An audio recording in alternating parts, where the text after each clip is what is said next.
Good morning. We're here for hearing in Efsb 2015. We can't hear you. I'm speaking into the microphone. We're here for the hearings on the pending motions that are included in the board's November 15th, 2017 notice.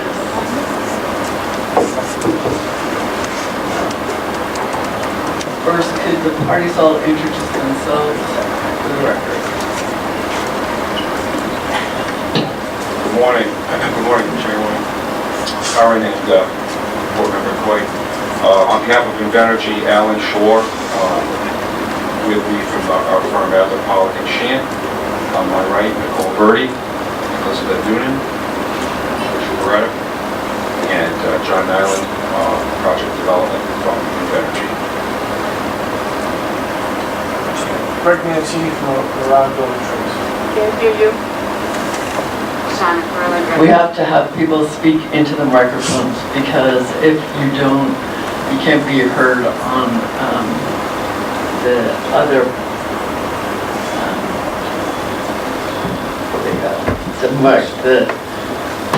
the streaming as well as the other.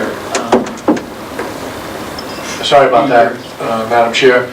Greg Mancini representing the Rhode Island Building and Construction Trades Council. Good morning, Madam Chair, Director Coit. Shauna Curlin, representing the Tribal Council of the Narragansett Indian Tribe. With me, our first councilman in the audience, our first councilman, Domingo Monroe, Councilwoman Chastity Machado, and Councilwoman Ali Best.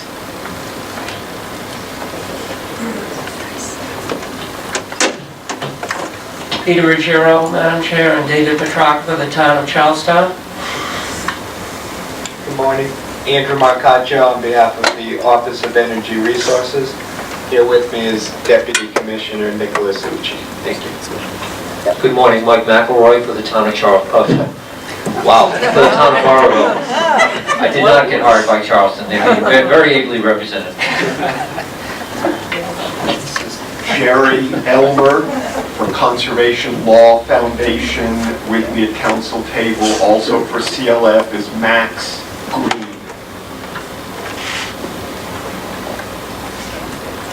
Okay, thank you. And Councilor, are there any administrative matters that we need to address? No, there are not.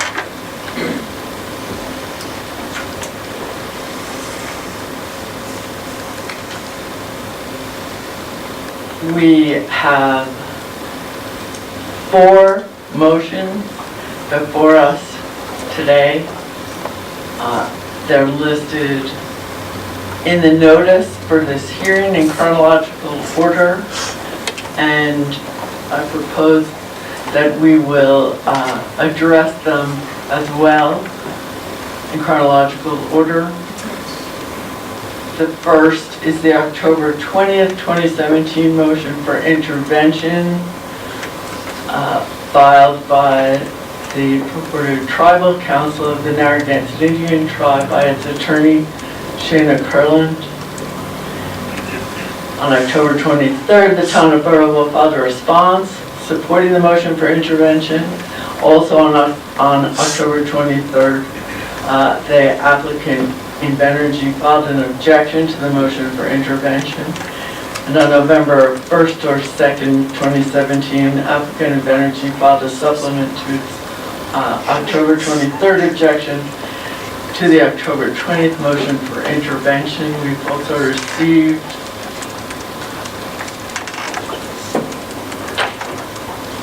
this morning from Invenergy a notice of order to enjoin from the Narragansett Indian Tribal Council covering materials that are, I believe, alluded to in the other materials we have before us. The second motion that's before us today is the Conservation Law Foundation's October 23rd, 2017 motion for oral argument and formal ruling on Invenergy's request for an additional hearing in Burrillville. We have an October 31st, 2017 objection from applicant Invenergy. The third motion is the October 27th, 2017 Town of Burrillville's motion for dismissal or denial of Invenergy's application for failure to comply with order and rules of the AFSB.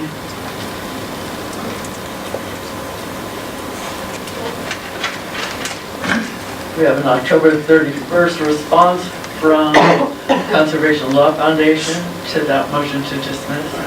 We have an objection from Invenergy dated November 7th. November 9th, supplemental memo of the town in support of its motion to for dismissal or denial. November 15th, objection to recent motions filed by the Rhode Island Building and Construction Trades Council. And November 15th, Invenergy objection to the town's supplemental memo in support of its motion. And then November 16th, reply from the town to Invenergy's objection to the motion. The fourth motion and papers before us are the November 3rd, 2017 Conservation Law Foundation motion for supplemental advisory opinions and leave to take discovery and file supplemental expert testimony. There's a November 6th, 2017 response of the town joining in and supporting CLF's motion. Invenergy's objection and response to CLF's motion was filed on November 10th.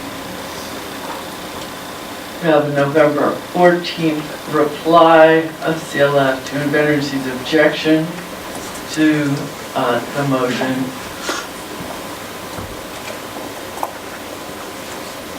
For supplemental advisory opinions from the Division of Planning and Office of Energy Resources to reopen discovery on the limited issue of Invenergy's Turbine 2 recent disqualification from forward capacity auction number 12.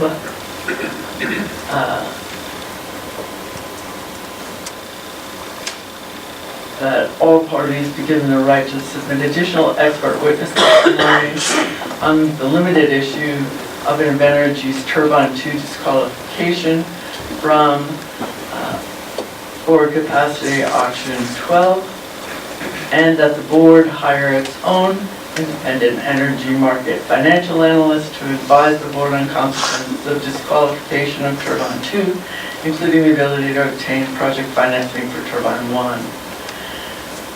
We also have the November 15th town's reply joining CLF's motion, including all of those requests. Madam Chairperson, Yes. a week ago today, on November 20th, I emailed Dr. Bianco, the coordinator, and Ms. Lucarelli, the counsel to the EFSB, on behalf of both the town of Burrillville and CLF, respectfully requesting that you flip the order of items number 3 and 4. That is Burrillville's motion to dismiss and CLF's motion for advisory opinions. We copied all counsel on that request. It does remain before the board. I don't believe there has been any objection to it, but we would respectfully request that change in order if that meets with the approval of the board. Why? Our thought was that it would be a more logical order in which to take things, and that was the reason for our request. Well, that's good enough for me. So we will hear the first, second, fourth, and then the third group of motions and responses. So that brings us to the motion for intervention.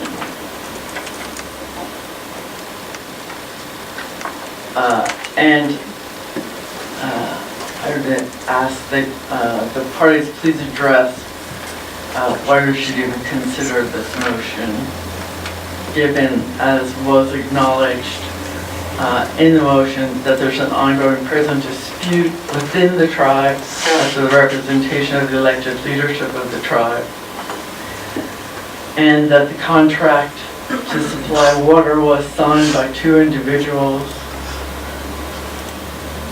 Matthew Thomas, the Chief Sachem, and John Brown, Tribal Historic Preservation Officer. Because it appears this is an effort to involve the board and the tribe's internal politics, which is not within the board's ambit or jurisdiction.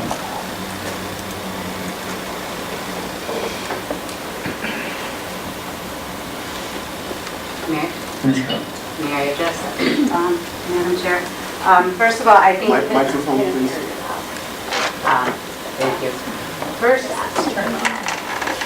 thank you for the technological support from the Building Trades Council. Madam Chair, I think that's an excellent point at which to start our presentation and our discussion today. It is exactly for that reason that the board needs to consider the Tribal Council's motion to intervene. Because of the internal dispute, which we had preferred not to drag out into the open, in the public, in front of state bodies in terms of the details of it, but because of that dispute, the agreement that's in front of the board is highly questionable and highly suspect, and all the more reason for the duly elected Tribal Council members to have the opportunity to monitor, to comment, to participate in any decision-making that the board might take on that could affect the tribe's water supply for generations to come. I just do want to add one housekeeping question to start with, and that is that I believe when you reviewed there's papers that have been received for the docket on this motion. You didn't mention the reply brief submitted on behalf of the Tribal Council, and that was October 27th, and that addressed many of the issues mentioned, points mentioned in Invenergy's objection. It also, so I guess in that sense, then it makes their November 1st supplement almost more of a SIR reply. And I don't know if the board still does have. It was delivered here, paper copies, and it was sent to the listserv via email on October 27th.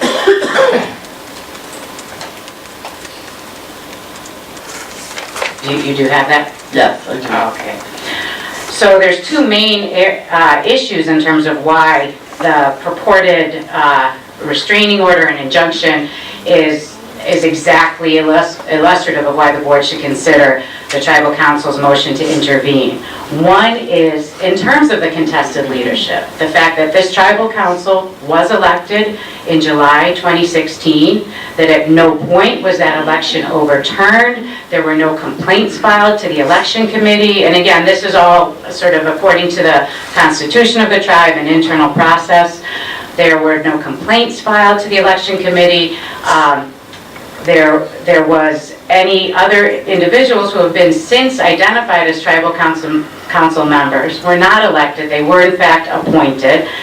We have a copy available of a March 2016 letter from the former Chief Thomas and Chief Sachem Thomas. And I say former with due respect that his term ended on October 31st and there has been no election since. So in terms of who the Tribal Council is, whatever names have been submitted to any governmental bodies, these are the people who are elected by the tribal members, and they are the legitimate Tribal Council.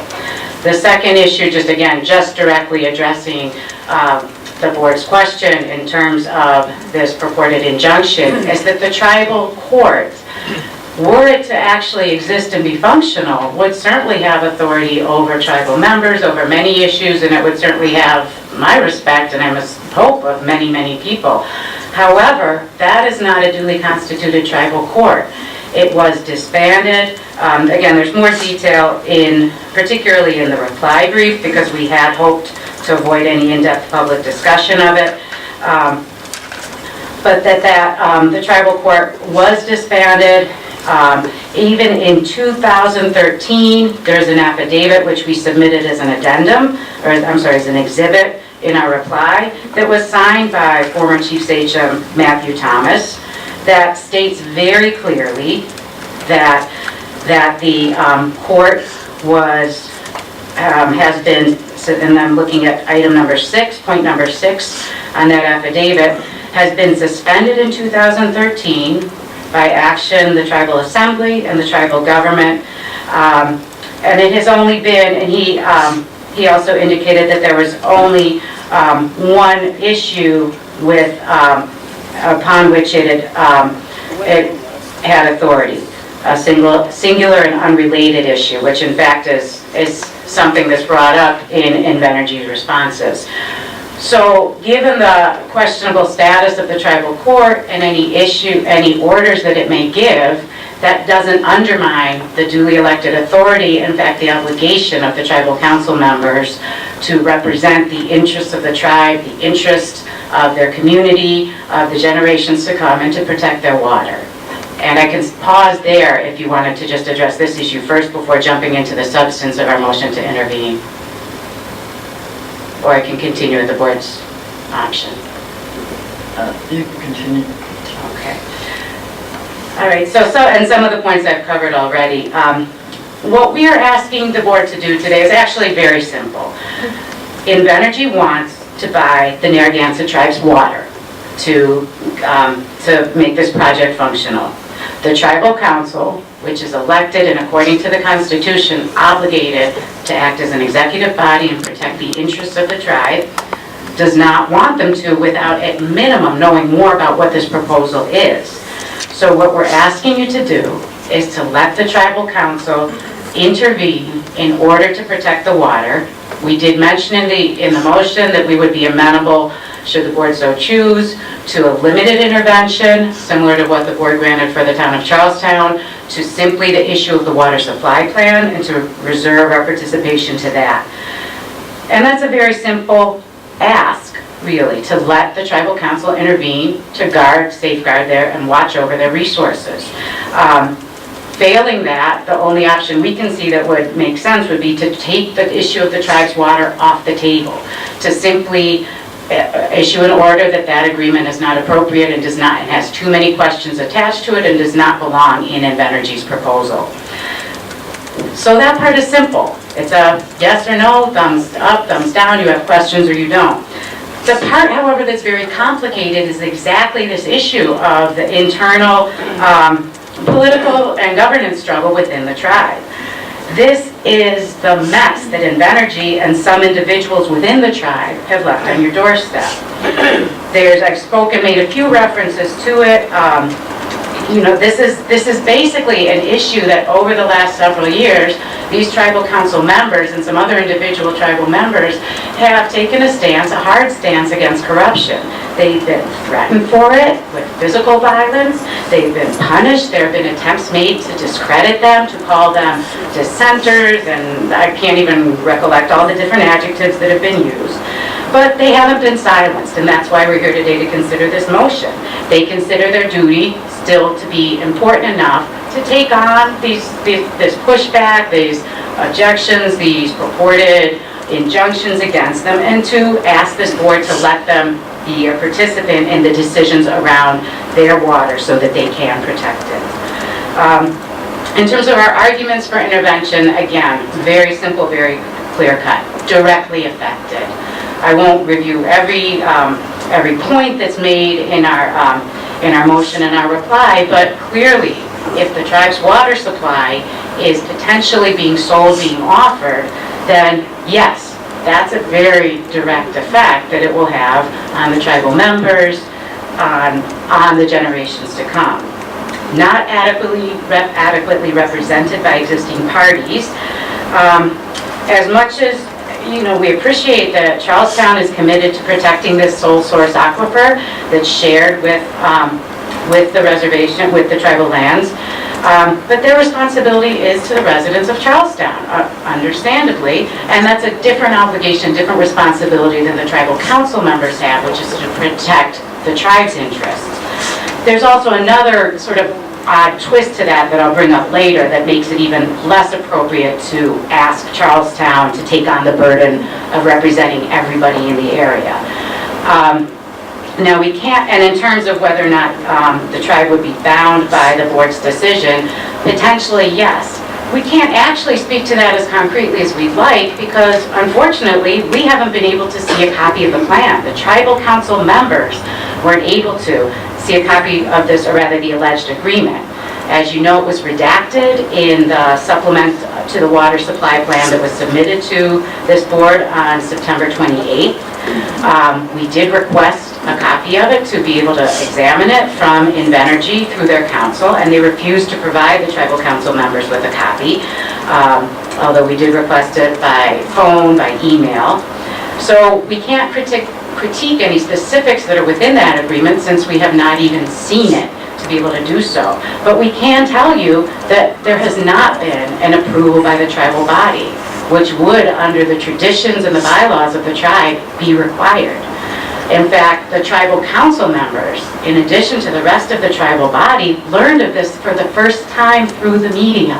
That's how they learned that their water had been purportedly sold to a company out of Chicago that most tribal members had never even heard of. So that's sort of in a nutshell why this board needs to approve the motion, grant the motion to intervene. Again, it's very simple. I've reviewed a lot of the motions. There's various issues in front of the Bureau of Indian Affairs that they have I gather what's a traditional fashion in federal government that can perhaps make this board pleased with its quick pace by comparison, but there have not been responses from the Bureau of Indian Affairs to the various issues around this that have been brought to them. But again, in terms of their election of the tribal council, the process that's in the Narragansett Tribal Constitution requires that complaints go to the election committee, then to the tribal council, then to the tribal body. No complaints about their election have been brought to any of these sources. Instead, the certain individuals who were not comfortable with this group's kind of strong critique decided to jump that, put in a tribal court supposedly with a person who had received actually a vote of no confidence from the tribe, nearly unanimously as early as 2010, was later suspended by the tribal government, and yet the individuals who wanted this tribal council gone decided to, okay, that's our judge, that's who we're going to listen to, that's who we're going to bring our issues to. And because of that, this group, the tribal council, has not participated in any of the proceedings that the former Chief Sachem and John Brown Medicine Man supposedly have gone through or initiated through the tribal council. Let's see, I covered that. There's also, I think, it's important for this. There are different sort of citations to federal law and federal case law that are somewhat relevant. I'm going to wait and see if they need to be addressed, because if they don't, we won't. But throughout, there's a very strong misreading of some of the case law. Now, Invenergy, I guess, has had no previous relationship with or understanding of or contact with, other than this particular agreement with the tribal council, with the Narragansett Indian tribe. They're relying on an individual attorney who's paid by, to our best knowledge, we haven't been able to exactly determine whether it's tribal funds or the individuals that are working closely with him to kind of feed them the company line. And this is what they're relying on. However, there's some very serious misreadings of some of the federal case law. One example is in Invenergy's supplement or SIR reply. Some of their filings, they've referred to, for instance, the case Lookerman, and that's not as conclusive as they'd like to make it sound. I mean, Magistrate Amond gave a description of Judge Smith's order, and the strongest claim that they have in there to say that this tribal council, or tribal court, excuse me, is legitimate is a reference to Judge Smith's order that says, quote, at least a colorable claim of jurisdiction. Now, that's hardly a resounding judicial endorsement for saying, yes, the tribal court in its particular formation as it is now is, in fact, has sufficient authority. And the affidavit that we relied on, in fact, or that was relied on in that is the same affidavit that we've shown where former Chief Sachem Thomas does say, in fact, that the court was, in fact, disbanded. So I just want to bring up that in terms of some of the very strange confusion, and back to this issue of why Charlestown shouldn't be obligated to represent the tribe's interest as well, is because there's a question as to even what water supply source is being sold. Again, we haven't been able to see the agreement. We don't know what it says in there, so we can't critique the specifics, but what we can share with the board is a letter that former Chief Sachem Thomas sent to the tribal members on October 24th, if I may approach the clerk. That's me.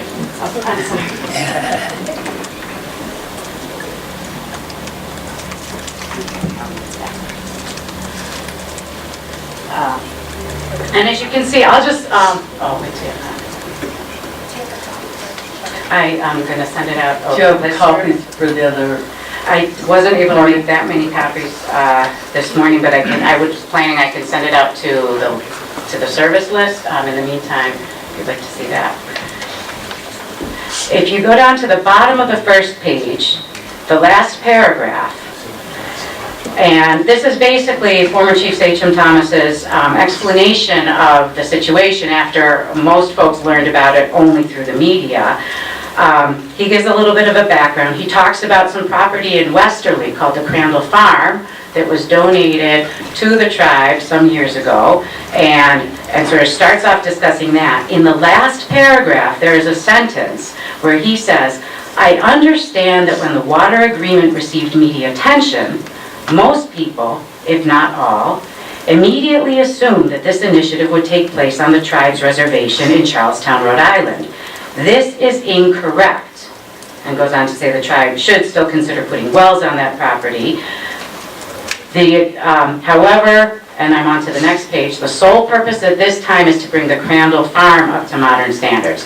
So what he's basically stating in this letter is that the water that's proposed to be sold wouldn't even be coming from the tribal lands in Charlestown or adjacent to Charlestown, that this would be coming from the property in Westerly. So we don't know, again, because we haven't seen the agreement. If we take him at his word, then there's been some misinformation either by the tribal members who signed the agreement or by Invenergy, which I would not want to accuse them, certainly, or there's misinformation in this letter. But either way, there is some very strange and uncomfortable confusion going on that's being purported as a way to try to push this, this water agreement through, for what reasons we do not know. And finally, in closing, I would say this is the kind of mess that Invenergy is trying to just kind of quietly fold into their application and to drag the state of Rhode Island and this board into. From what you've heard, from what you've seen, there is not a need for you to get involved in this mess, and to protect yourselves as well as to enable the tribe's water to be protected, you need the tribal council to be interveners so that you can get some, I guess we'll call it real news. And that's as much as my clients, the tribal council members, need also to be able to be interveners to protect their water as long as this water issue is on the table. I'll close just by saying, it sort of seems natural to think, well, if it's such a mess, our best thing is just to stay out of it, not have the intervention, let the agreement question play out as it will, hands off. Unfortunately, there is no Switzerland here.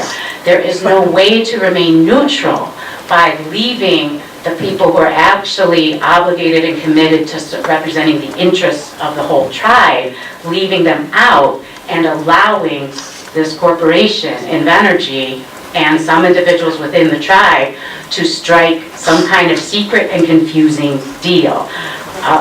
Dante Alighieri said it best, I think, that the hottest place in hell is reserved for those who in times of great conflict maintain their neutrality. Thank you very much.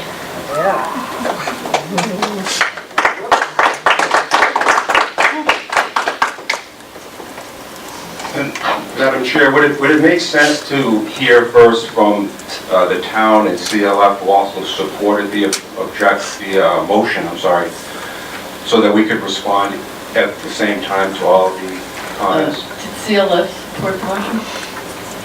We did file a brief support of the motion. Yeah, that's fine. We can hear from the town. Thank you, Madam Chair. Yes, the town of Barberville supports the motion, and I think maybe we can look through the fog just a little bit here by taking a look at the rules. The rules on intervention talk about who may be allowed to intervene.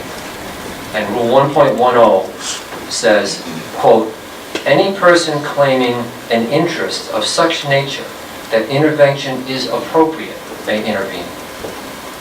It goes on to define what kind of interest that is by saying that such interest may be an interest which may be directly affected and which is not adequately represented by existing parties, and as to which petitioners may be bound by the board's actions in this proceeding.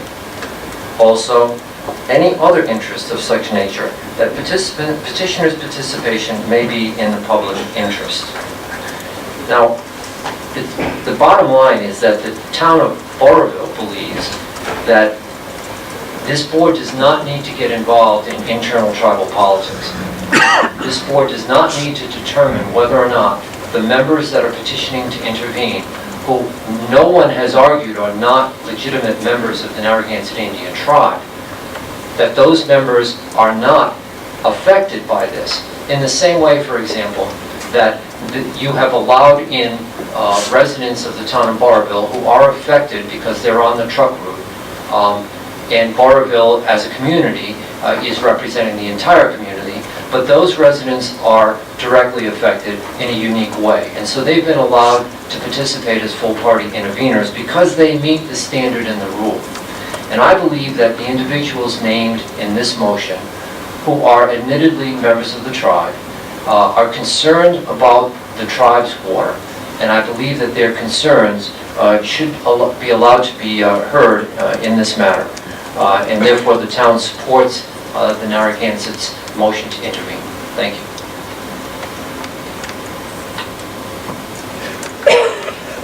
Thank you, Madam Chair. I would just add one thing very briefly. What you said at the beginning of this argument, Madam Chairperson, was emphatically correct. There is an ongoing dispute between factions of the Narragansett Indians. That dispute has not been brought to the EFSB by Ms. Curlin's client. The dispute was brought to the EFSB by Invenergy when they filed papers indicating that they had purported to sign a contract with the Narragansetts. This board has already allowed the intervention of the town of Charlestown on the grounds that the town of Charlestown shares a sole source water aquifer with the Narragansetts. In that context, it would seem to be difficult to deny intervention to the Narragansetts themselves.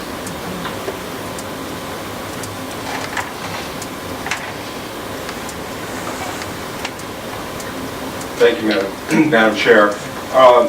I'll just pick up quick. I'll start off with the town's citation of the rule, which I completely agree with the reference to the rule. The rule talks about the rights of persons claiming an interest to move to intervene. I think I would just point out initially that the motion that's before the EFSB here is not a motion that, as I read it, is before the board on behalf of persons. In fact, I think the motion originally did not even identify the people that were the purported members of the Narragansett Tribal Council. The point being that the motion is is filed as a purported representation or a motion filed on behalf of the so-called Narragansett Tribal Council. So it's a motion of an organization that is before you, not a motion on behalf of individual specific members. That was number one. Number two, I want to say at the very outset that by Invenergy's objection to the motion, we are not in any way seeking to prevent anybody, any member of the Narragansett Indian tribe, any individual who has any interest in this proceeding from filing written comments or offering their views on the matter. I think the board has been quite liberal in allowing numerous opportunities for individuals to offer their views and comments to the board. And then, now as to the fundamental question that I think is before you, which is whether you should even consider this motion. Invenergy objects to the motion and believes that you should not. The reason primarily is that despite the assertions in the motion that you may do so, you may consider and approve a motion such as this without having to delve into tribal concerns, is, with all due respect, very difficult to take seriously. Because by granting such a motion, you would be unquestionably and undeniably embroiling this board in the middle of that dispute. But more importantly, you would be taking sides, because you would be vesting this motion by these people that were behind it as representing the duly elected, duly constituted Narragansett Tribal Council. And as you can see from the papers that were filed on behalf of Invenergy and supported by the correspondence and supplemental details that were filed on behalf of the Narragansett Indian tribe, that these individuals and this motion is not authorized by the views of that supporting material. That motion and the people who signed it were ordered by a tribal court in a temporary restraining order on October 25th, and just reiterated in a preliminary injunction order that was issued just today, which we just filed with the board. And that order by the tribal court has prohibited any of the individuals who are supporting this motion from identifying themselves as members of the tribal council, and has prohibited them from pursuing this motion before you. They take very strong umbrage to the claim that they are representing the tribal council and the duly elected members therein. So that is the strong evidence that you have before you right now. The tribal court, according to the materials that were filed, was recognized by our United States Federal District Court in several decisions which are cited in the materials.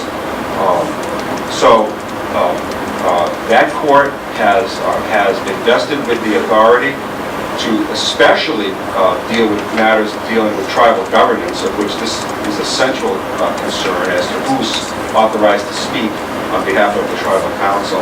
So by accepting this motion, there's no way you can avoid taking a side in essentially granting this group as the duly authorized representatives of the tribal council. We suggest that you should let that matter be decided by the Narragansett Indian tribe. That's a matter of internal governance, and that's where that matter should lie.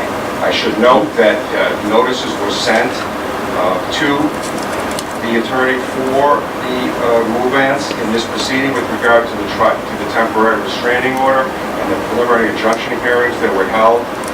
They certainly could have made arguments before the tribal court if they so chose. I don't believe they did, but nevertheless, the tribal court's order has been filed with this board, and we would request that it be given the due recognition that it deserves. Thank you.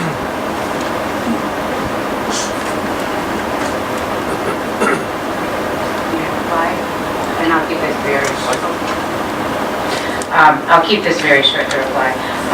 In terms of taking sides, again, just without trying to overkill this concept, to accept a proposed agreement made by a couple of individuals within the tribe without allowing for other individuals in the tribe to analyze that agreement, to see that agreement, to comment on that agreement in a structured and formal way that could only be achieved by being named interveners, that is in fact taking sides.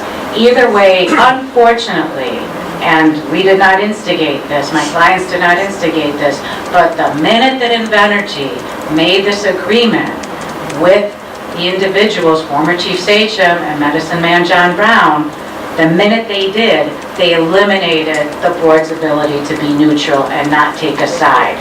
The closest now you can get to not taking a side is to allow the tribal council to intervene, to have substantive ability to examine, to explore, to comment, to help share analysis and insight and viewpoint with this board, or to say, no, we can't have that water deal on the table because there's too much controversy surrounding it, and we choose not to take a side.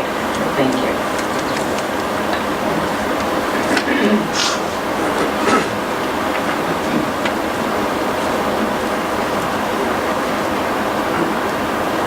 Madam Chair, I don't particularly have questions for any of the attorneys.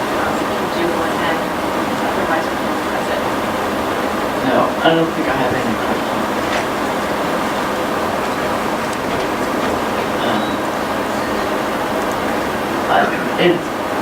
It appears to me that granting or denying the motion is involving us in the tribe's internal affairs.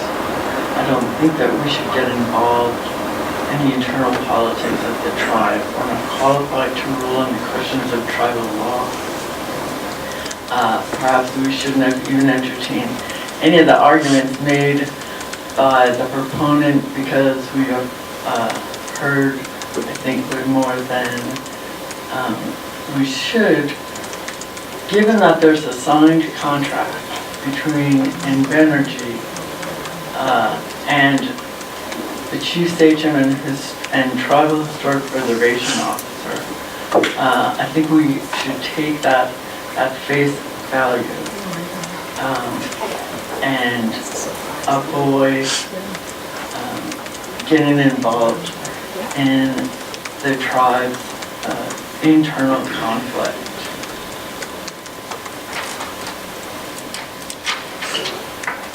I agree with you. I'm not sure what you're suggesting. I think that clearly, although the Invenergy's response says do not get involved in internal tribal politics, and I agree with you that we don't have the authority or the intention to make findings of fact or conclusions of law in regard to who represents the tribe. But we do now have this tribal council motion in front of us, and I do not want to take sides. I do not believe in that. So what are you suggesting? What are you suggesting other than I think that we should dismiss the motion filed by Attorney Carlin.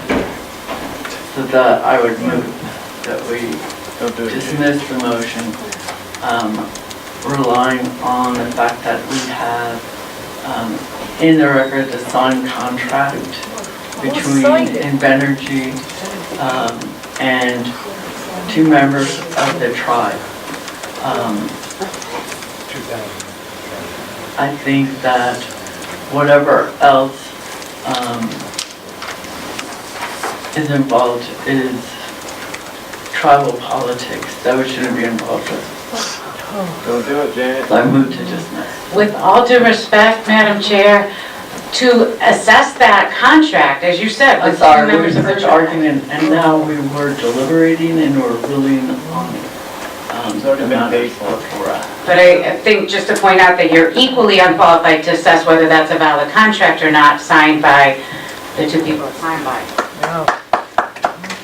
Madam Chair, I'll second your motion and just make a couple comments. I mean, I think we've heard the arguments on both sides of this, and I think it does become impossible because we have to rule on this to stay utterly neutral, and yet we have a motion that is from a tribal council and then a whole slew of documents on each side of this, and it really isn't our place to get involved in this dispute, which admittedly has been brought before us through the water contract. So I just don't think we have the evidence or the ability to really make that determination, and because the motion was been made on behalf of the tribal council, and we have all this, I don't think we have sufficient evidence to make a determination, nor do I think we should get involved, and so I would support the motion. Is that a second? Oh, I already seconded it. I seconded it before I discussed it. All in favor? Aye. That's embarrassing. Will the board entertain motions from individual tribal members to be interveners? As Attorney Elmer pointed out, similar to the residents of Burrillville? The residents of Burrillville that intervened are abutters or close to the actual proposed facility. Tribal members can certainly all provide public comment, written or oral public comment. But they can't see the agreement that's giving away their water for the indefinite future then? They're still not allowed to see that agreement? There's an agreement that's signed by tribal members. Presumably that's a matter within the tribe. So these, I think anyone can move to intervene. We don't have that in front of us right now, so I think we should move on to the next motion. will the board entertain an alternative motion to create an order to eliminate or to forbid any proposed agreement? Because as you stated, you do not have the expertise as a board to evaluate, or the understanding of tribal law to evaluate the internal tribal governance. Will the board entertain a motion to issue an order forbidding that particular water agreement that's purported to be between Invenergy and the Narragansett Indian Tribe? We have a signed contract before us. That's in the record, and I think that we should rely on that contract. Whatever issues there are between tribal members regarding the contract, it's not for this board. Although you have taken a side, clearly. Thank you. Let us move on to the second motion. Conservation Law Foundation. Thank you, Madam Chairperson, and may it please the board. CLF believes that this motion is moved. On October 17th of this year, Invenergy sent a letter to the EFSB asking that an additional public hearing be held in the town of Burrillville to consider the new water plan. On the same day that we received that letter, October 19th, CLF wrote to the board agreeing emphatically with Invenergy. The reason that CLF agreed with Invenergy's request is that we believed that Invenergy's letter had the opportunity of settling what had been a long controversy and come up at hearings in the spring repeatedly, the degree to which Invenergy's current water plan is or is not an entirely new water plan. So we supported Invenergy's request And we ask specifically that the board hold a public hearing on Invenergy's request for a hearing in Burrillville and make a clear ruling. We actually cited only one case in our motion. That was on page 7. It was a case that stands for the proposition that clear rulings of a tribunal are important so an appellate court can properly review those rulings. On October 24, the board responded to Invenergy's letter by noticing the hearing that Invenergy had requested in Burrillville. That's set down for the first week in December. And in light of the board's ruling, CLF now believes that its motion for a clear ruling on the water plan as an antecedent to scheduling the hearing is moot.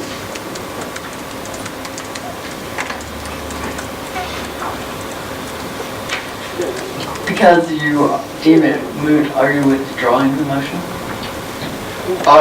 No, we do want to protect on appeal our right to argue that it was legal error to schedule the hearing without full oral argument on the appropriateness of the request. So the EFSB's order may moot our motion, but we're not withdrawing the motion, and we want to preserve that argument for possible appeal.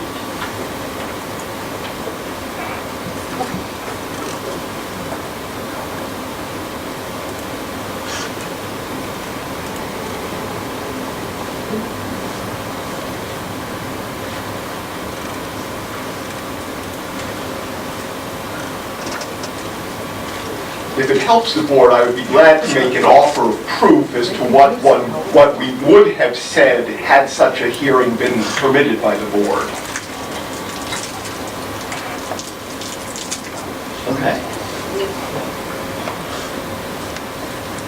Had the hearing been permitted, we would have walked the board through the chronology of Invenergy's water plans. October 29, 2015, Invenergy filed an application saying that it would take water from the Pasco Utility District Well 3A. October 20th, 2016, this board issued Order 103, suspending the docket while Invenergy found a new water plan.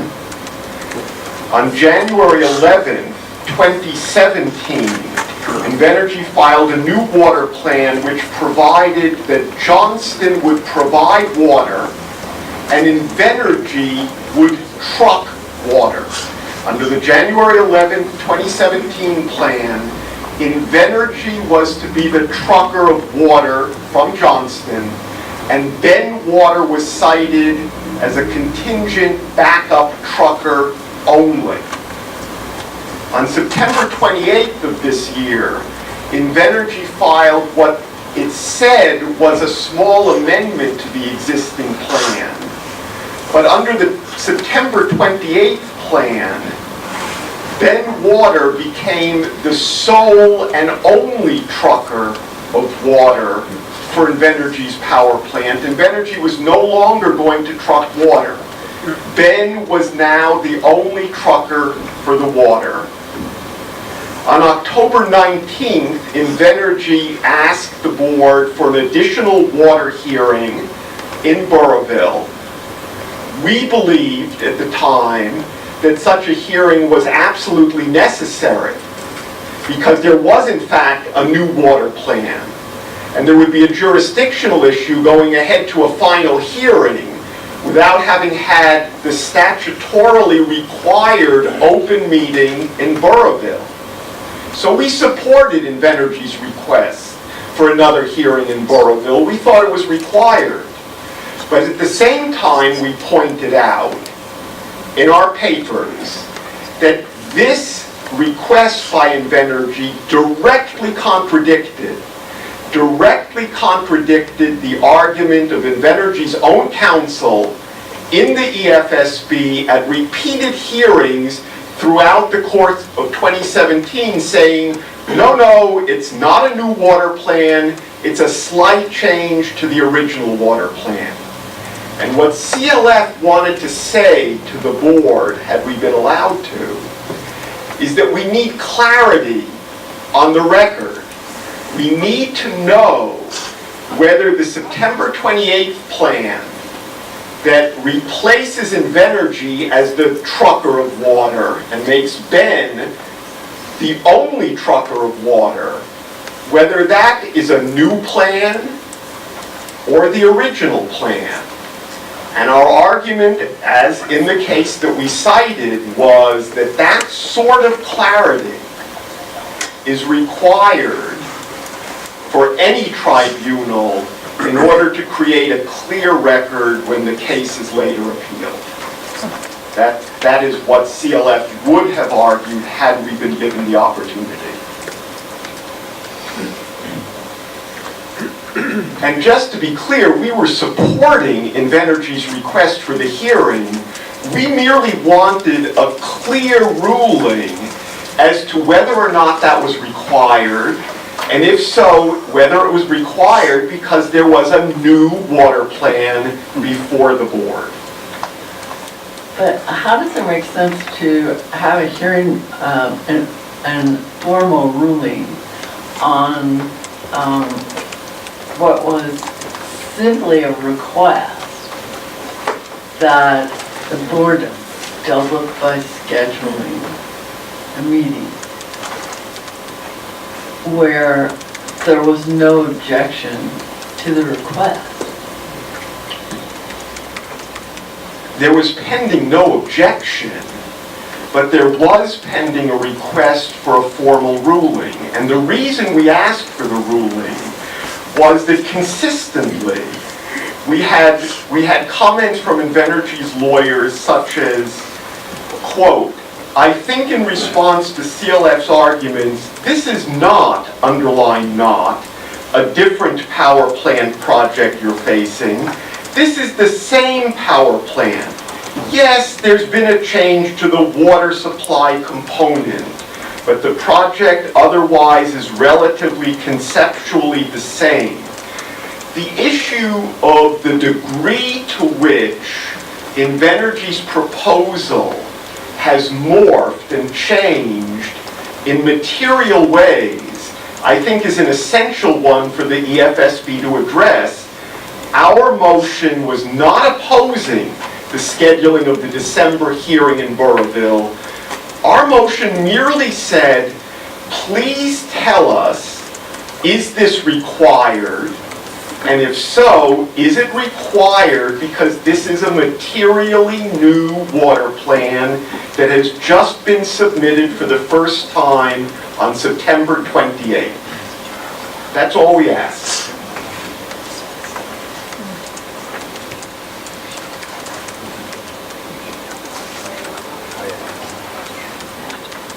Do you want us to hear from the town next, or?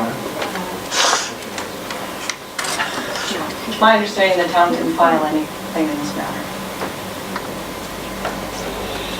No, we made no filing. Thank you. Thank you, Madam Chair, members of the board. On behalf of Invenergy, I find this whole proceeding at this stage of this motion puzzling. Either a motion is moot or it's not. If it's moot, it's off the table and we're done. Mr. Elmer has conceded that it is moot because the hearing has been scheduled. Nonetheless, given the opportunity to be heard, this board has fairly allowed him to speak.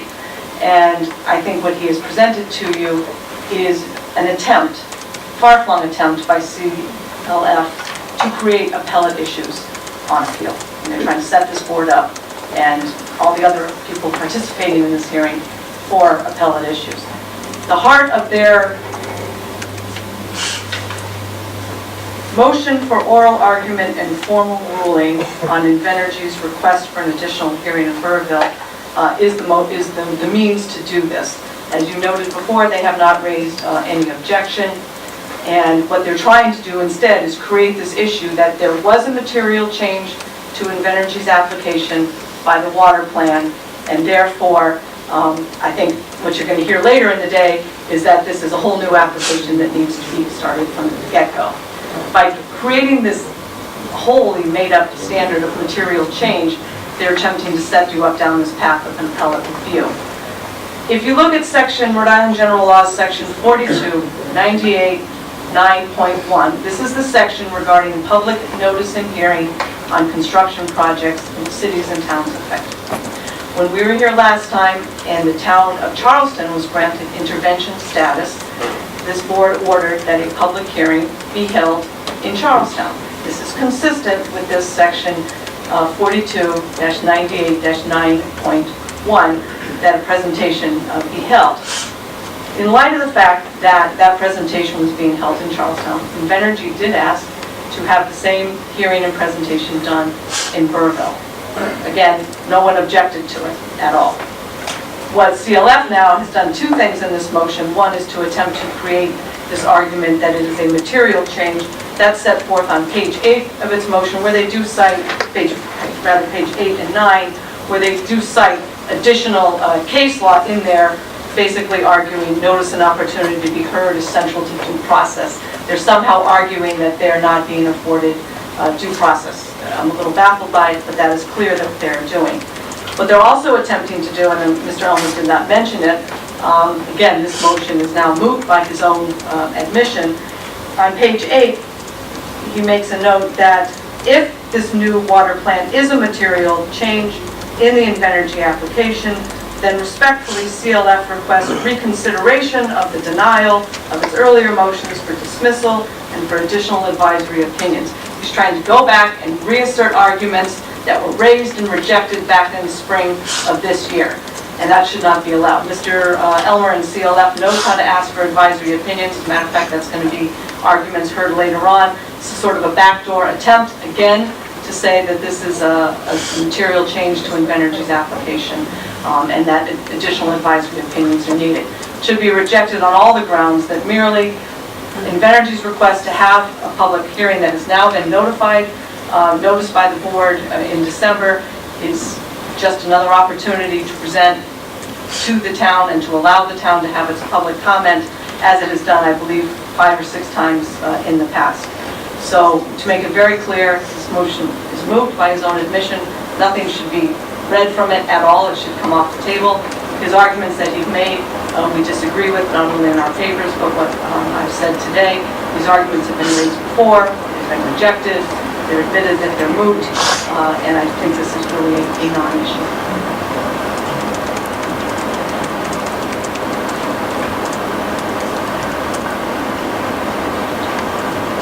I think we need to take a short break. I just need to check something in the record. Great. Would you like to recess for 5 minutes? Yes. If I may just add one thing to the record, my sister, Ms. Noonan, said they had only asked for this hearing in Burrville because there was one in Charlestown anyway. In fact, that's not what Invenergy's letter to the EFSB said. I'm reading from paragraph 2, sentence 2. They said, as a result of modifications to its application since the initial public hearing, Invenergy requests the opportunity to present for public comment the contents of its application. So it was, in fact, the letter from Invenergy to the board that raised the issue of changes.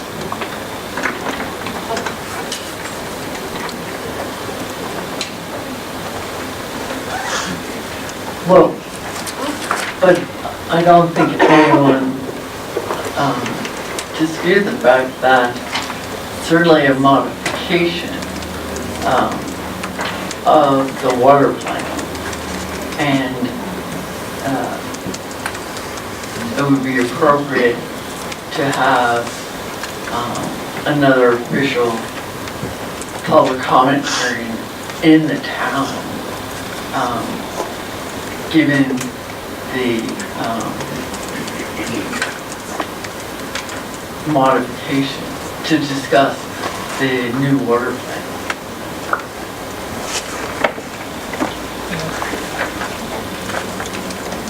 Anything further on that motion? Okay. you must deliberate. Yeah, as chair, I know you can rule on procedural motions. I don't know if you felt that this was one. I do appreciate that Mr. Elmer said it was moot. We're having the hearing in Boroughville, giving the opportunity as requested with no objection to have a review of the plans, including any modifications to the water plan. I completely agree with CLF's motion where on page 7 it states the Efsb itself and all the litigants are entitled to a clear understanding of Invenergy's plans for obtaining water. That's the crux of the matter. But I'm not sure there's anything that we need to rule on, and perhaps if you think it's procedural, you want to just rule in terms of the request that's being made.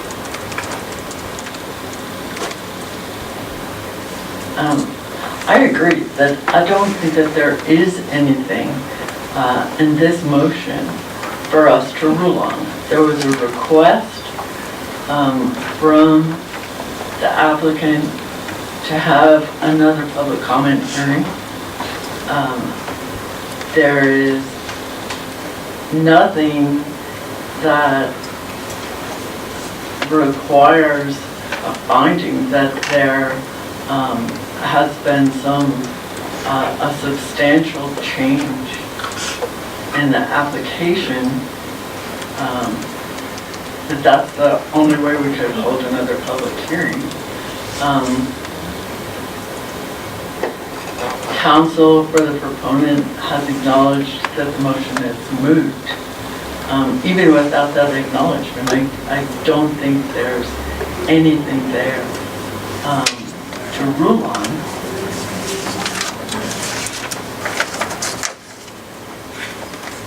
So I'm not sure if that's purely procedural, but I would move that it be denied.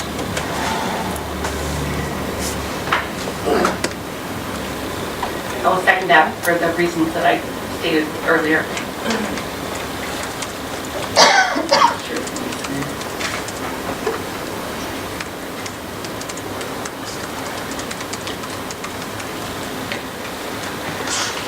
Oh, I'm sorry to interrupt. For the record, should that motion pass or be denied? What? As a matter of procedure, since CLF's motion is moot, should it be passed off of the docket versus being denied affirmatively? I suppose that we're relying on the fact that it has been declared moot, that would be passed. But I think even without the statement from counsel that it's moot, there's simply nothing for the board to rule on.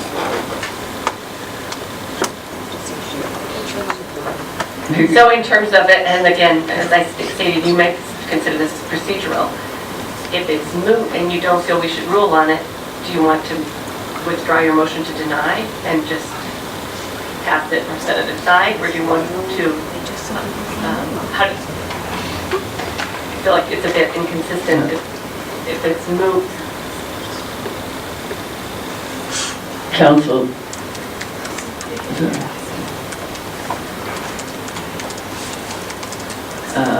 then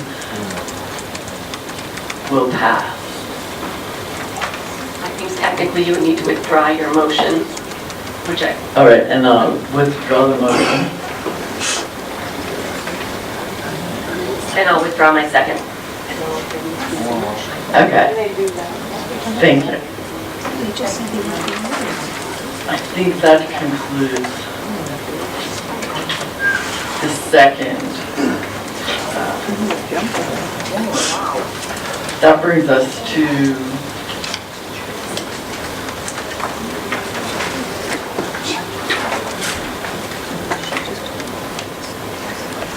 CLS other motion. I have materials to hand up. I do have enough copies for all council, but I want to acknowledge that these are confidential materials provided by Invenergy that are subject to the non-disclosure agreement. We want to ensure that they don't get into the wrong hands. I would also ask Invenergy, is all of the material that has been previously held confidential still confidential? Or is some of it not? Yes, if you're speaking to the materials that are being handed out, we're still treating these as confidential. Yes. Thanks.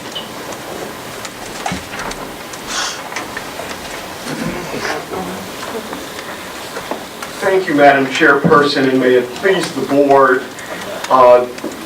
There are two preliminary matters to address. I will go through the specific requests in our motion one by one. There are 4 of them, but there are 2 preliminary matters. First, I want to correct an error in CLF's November 14th reply filing, paragraph 1, page 1.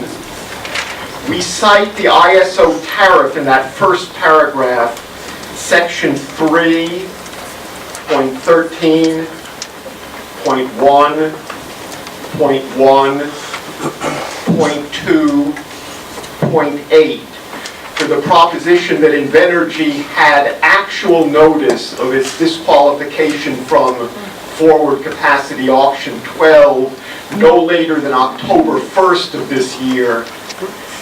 Now we know the actual date. The tariff provision was correct. We cited the correct tariff provision and the deadline was October 1st. But in fact, Invenergy had actual notice of its disqualification in September. Invenergy waited until November 1st to inform the EFSB, waited till October 1st to inform the parties, and when Invenergy informed the EFSB on November 1st, it filed its outside expert's opinion, Ryan Hardy's opinion of what the disqualification actually meant. Invenergy's opinion was the disqualification meant nothing. Then on November 20th, after the deadline for filing expert opinion, without leave of the EFSB, Invenergy filed additional expert testimony of Ryan Hardy about what the disqualification meant. And again, without leave of the EFSB after the filing deadline, on November 20th, Invenergy filed additional expert testimony of John Nyland on what the FCA disqualification meant. So they knew in September. They waited till November to inform the board, and now, today, Invenergy comes here and has the chutzpah to suggest that CLF and the other parties should not have access to the same information that Invenergy has. And we'll go through in a moment what that exact information is. The second preliminary matter is that CLF agrees emphatically with Invenergy. Invenergy said that the principal issue here is how much the FCA disqualification does or does not change things before the board.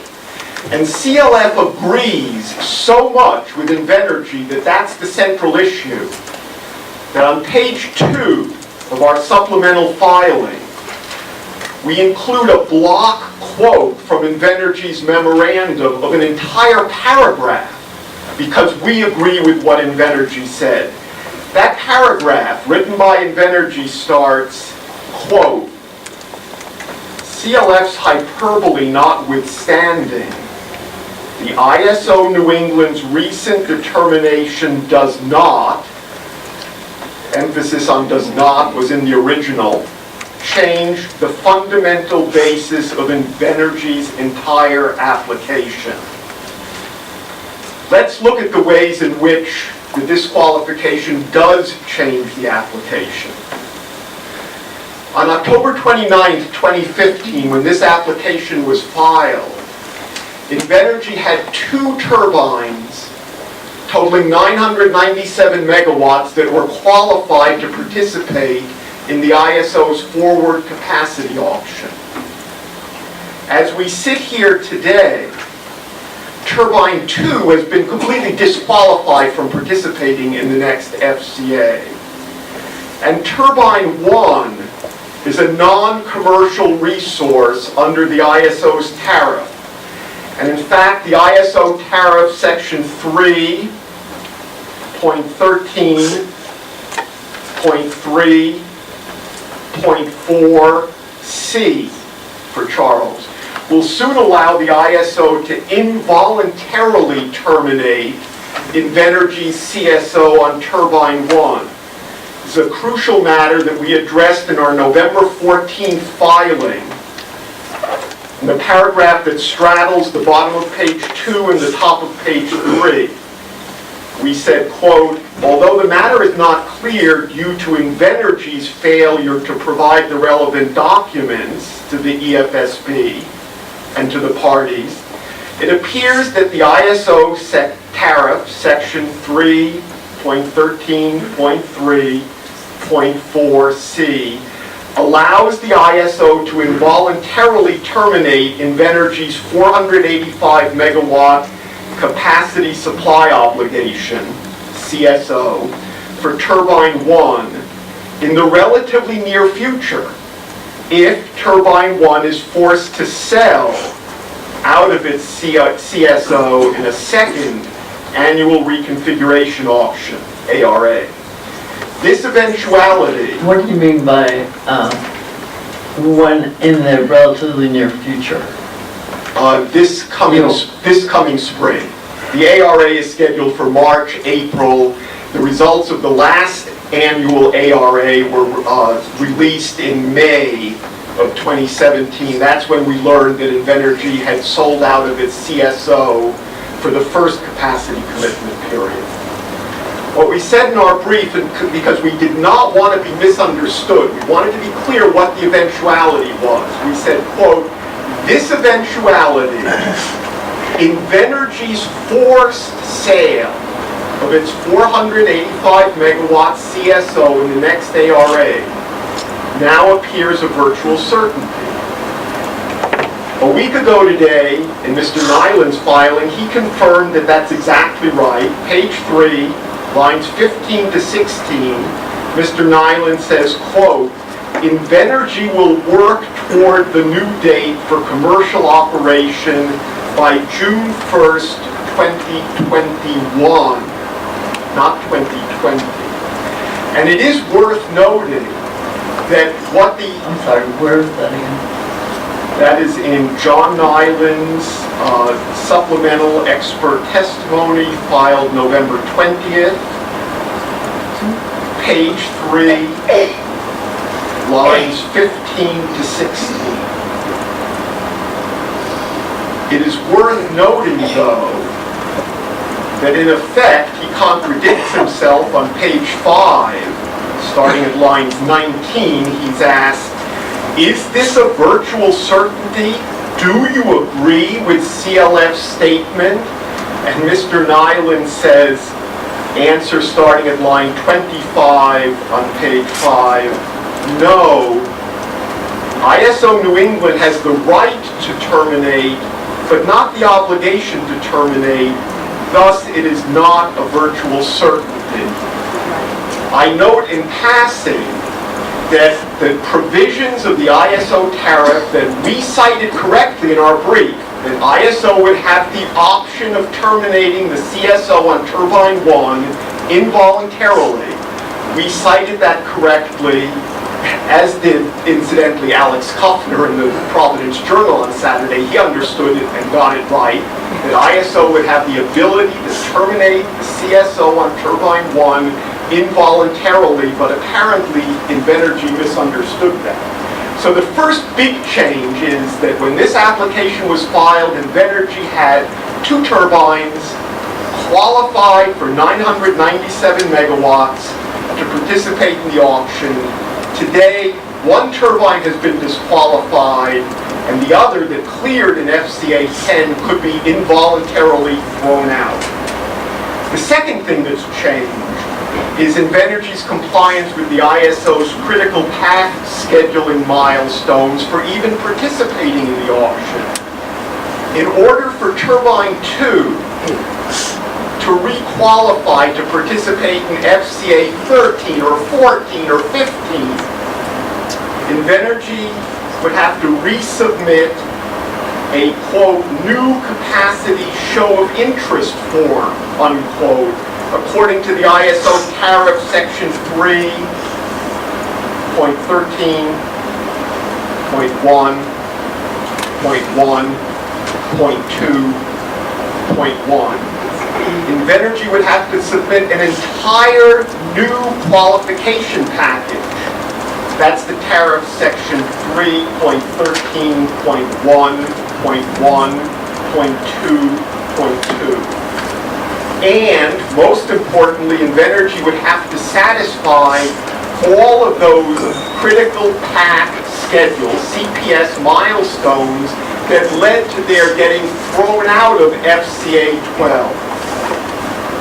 Third thing that's changed is that the disqualification of turbine 2 from FCA 12 may affect the ability of Invenergy to secure financing for turbine 1. This is a huge issue that Invenergy hasn't highlighted for you, but it comes about as follows.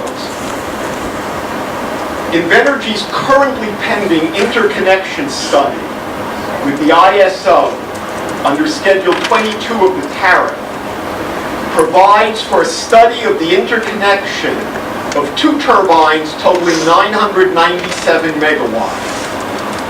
Invenergy now has 1 turbine disqualified, and Invenergy has to make an election. They do not have to ask for a new interconnection study under Schedule 22 of the tariff.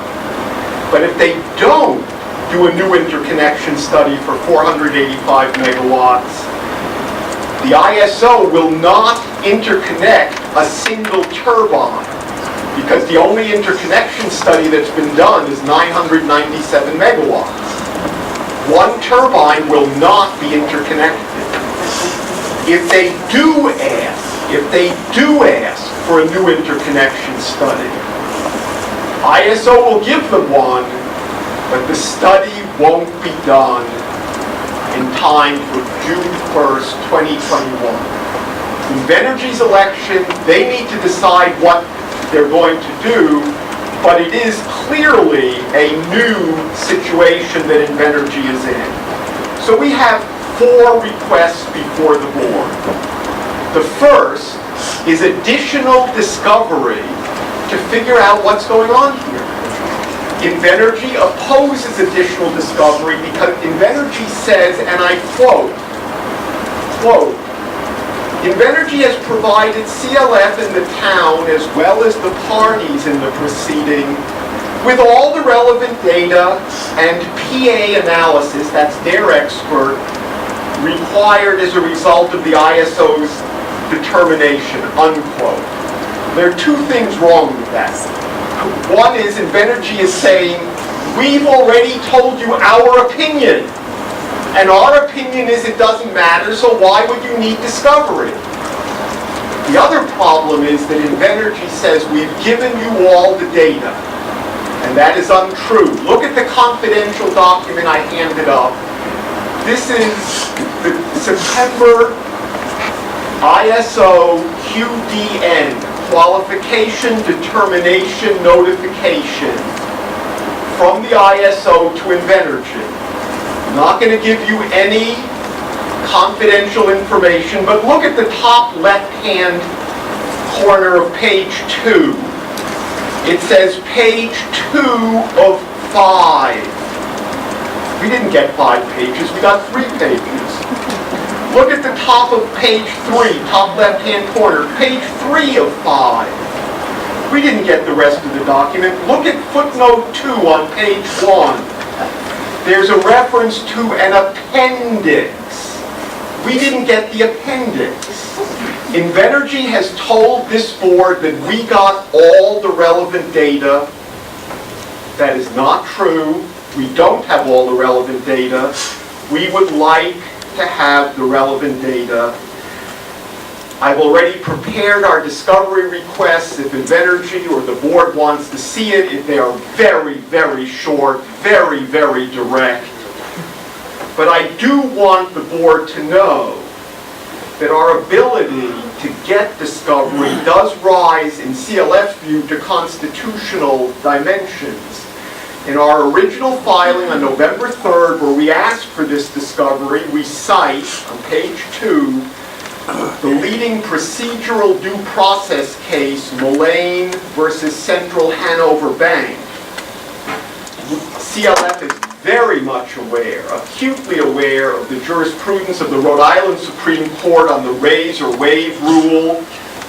One recent case was Pollard v. Acer Group, 870, A second, 429 at page 432.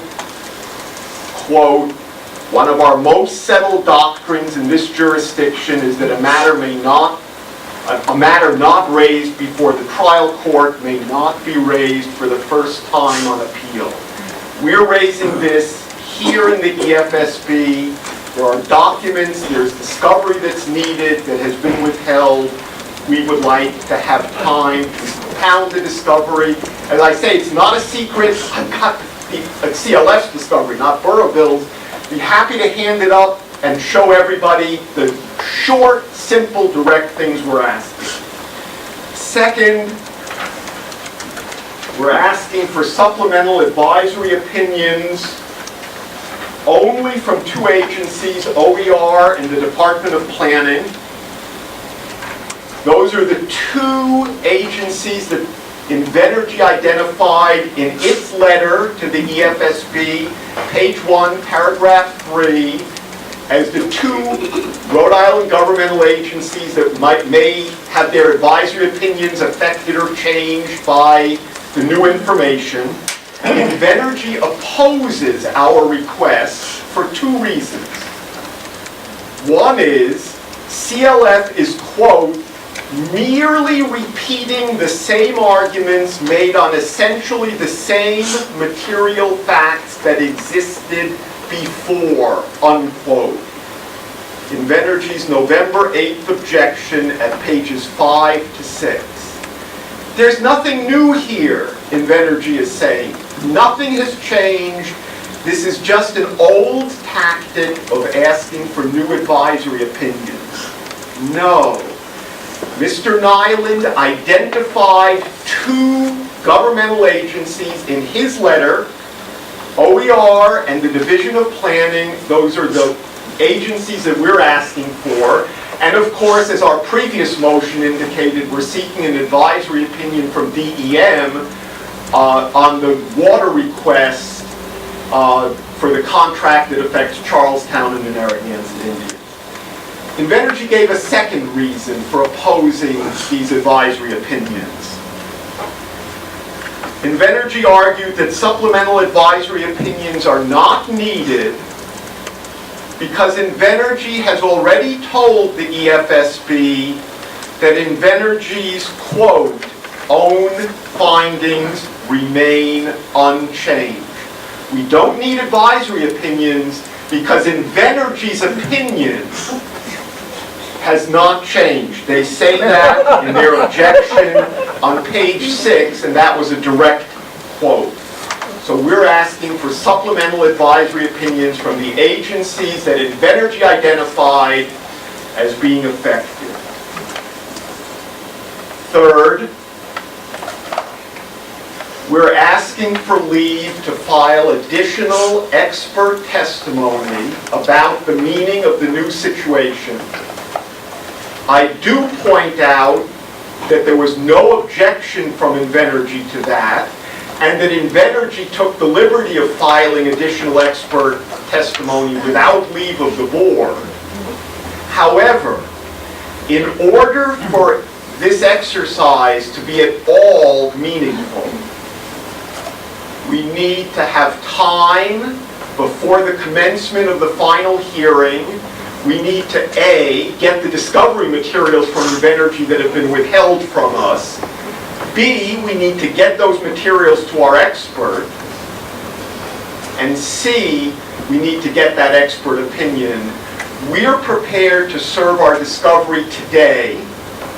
The rules require a 5-day turnaround time, and we would get whatever we have to file to be filed within 45 days of actual receipt of Invenergy's answers, and we're asking for the final hearing to be put off in order to accommodate that. Fourth and finally, we are asking that the EFSB hire its own neutral, unbiased, independent expert to advise the board on what the implications are of the disqualification of Turbine 2 from the auction on Invenergy's ability to secure financing for Turbine 1. And the reason we're asking the board to hire an independent expert is that we're very, very, very confident what the expert will tell you. This is an important issue, and we don't want you to hear it from our expert or from Invenergy's expert, because then there will be a legitimate question about bias. We would like you to hire your own independent expert. One more thing.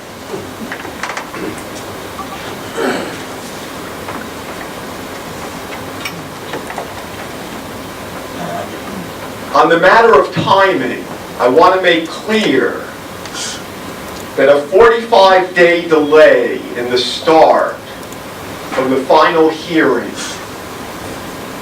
if allowed, would not be the fault of CLF or Burrillville or objectors. There have been delays here, but the delays have been caused by Invenergy. I direct your attention to the confidential QDN letter that I passed up. Look at page 2, the yellow highlighted paragraph in the middle of the page, next to which I've written in my handwriting number 1. I can't read that paragraph to you in open court, but that is a major delay in this case caused by Invenergy. Let's look further down on the same page. The next yellow highlighted paragraph on page 2, where I've written in the margin next to it number 2. I can't read in open court what that says, but it talks about another major delay caused by Invenergy, not by objectors. Let's look at page 3, the last paragraph, where I've written number 3 in the margin. I can't read that in open court, but there's another major delay not caused by objectors. Of course, the biggest delay that has happened in this case so far was that Invenergy made the election on October 29, 2015, of filing an application with the EFSB before it had a firm contract for water. That led the EFSB to issue Order 103 a year later, delaying the proceedings while Invenergy got its act together and tried to find a secure water source. There are 2 points here about delay. One is, the delays that we're looking at here are not caused by objectors, they're caused by Invenergy's own actions or omissions.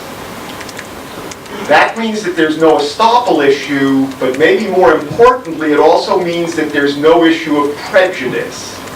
If we're given leave to file and serve discovery, they answer in 5 days, we get 45 days for our expert to opine. I do note that Invenergy has made repeated filings of their own experts' assessment of the new situation without leave of the board. We're asking for leave of the board for those 4 specific items. Thank you. And the stenographer does have a transliteration of the Yiddish that I used.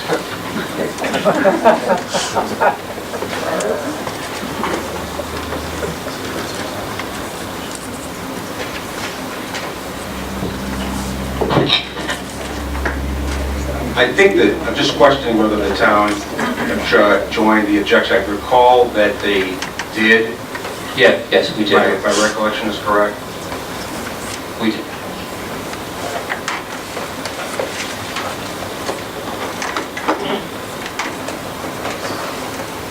I'm sorry, though, it's just being pointed out that the response time for discovery is 15 days, not 5.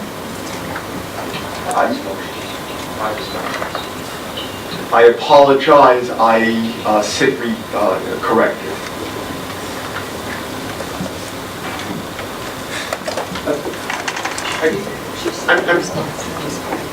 The underlying point stands. We're not trying to delay things. We have the discovery here today. I'm happy to hand it up. I'm happy to hand it to Invenergy. I haven't signed it, but I'm willing to sign it and give 3 copies to Dr. Bianco. Whatever the turnaround time is, we're agreeing to have, regardless of Christmas holidays, we're prepared to have expert opinion filed 45 calendar days, not business days, after we actually receive the discovery responses from Invenergy. You made that clear, thank you.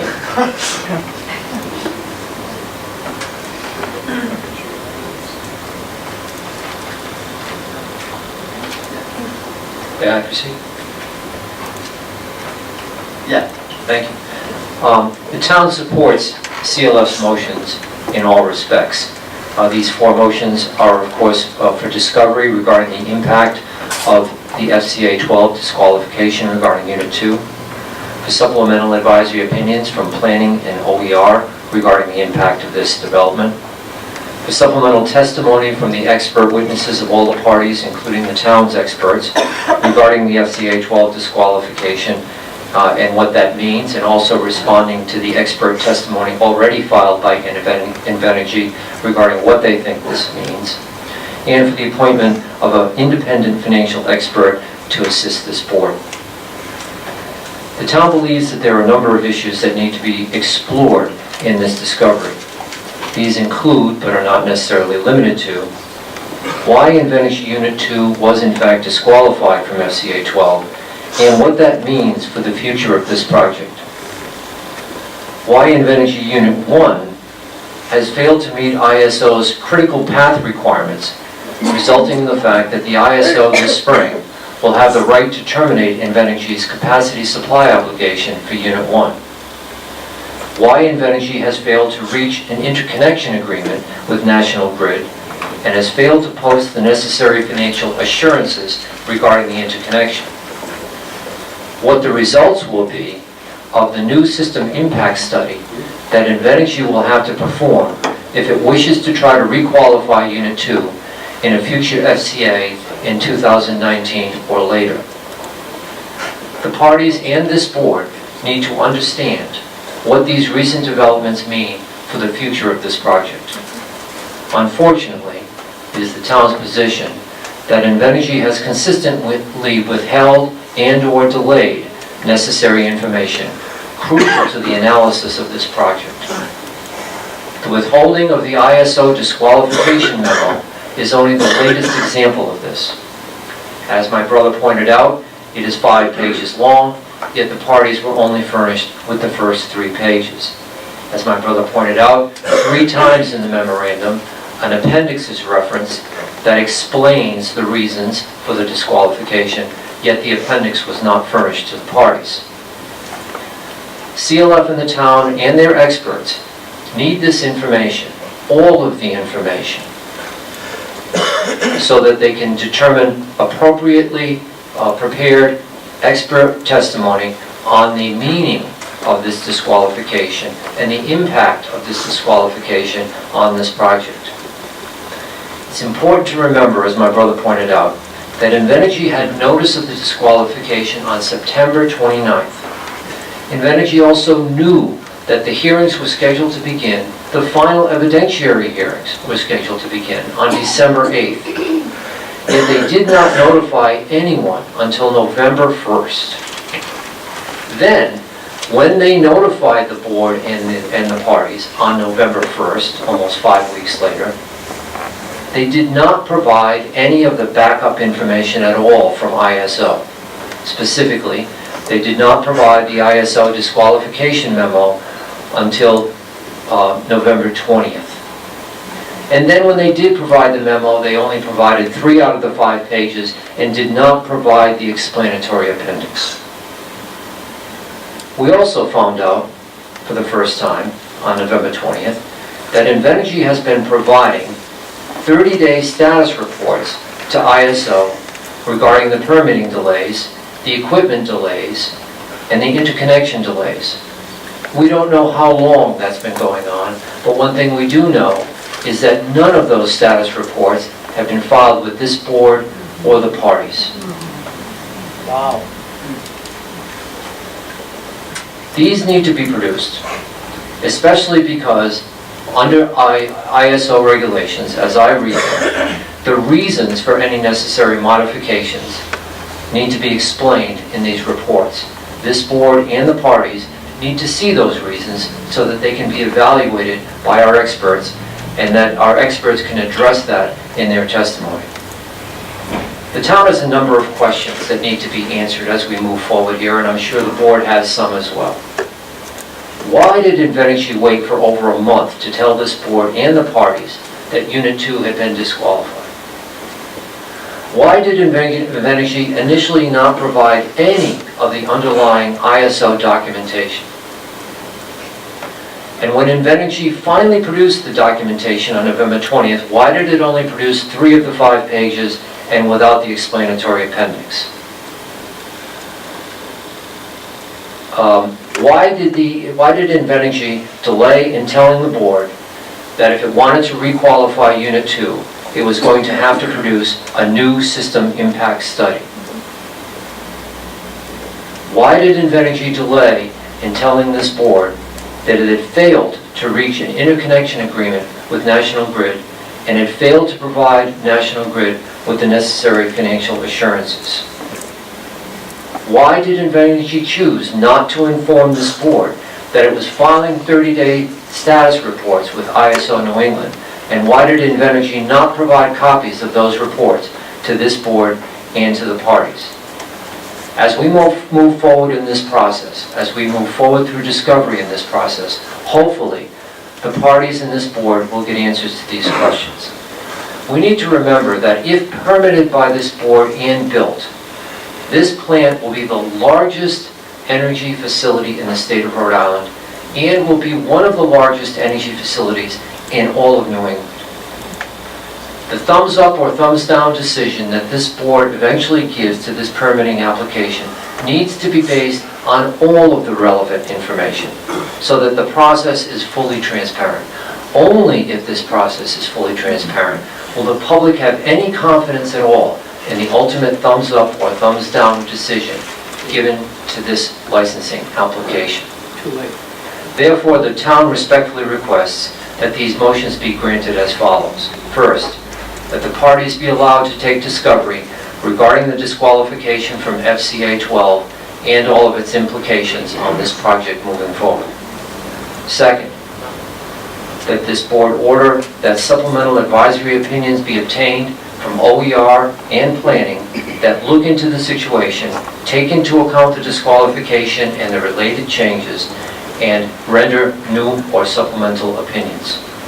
This also should take into account the recently announced within the last few days in the testimony of Mr. Nyland, the delay of Unit 1 by another year.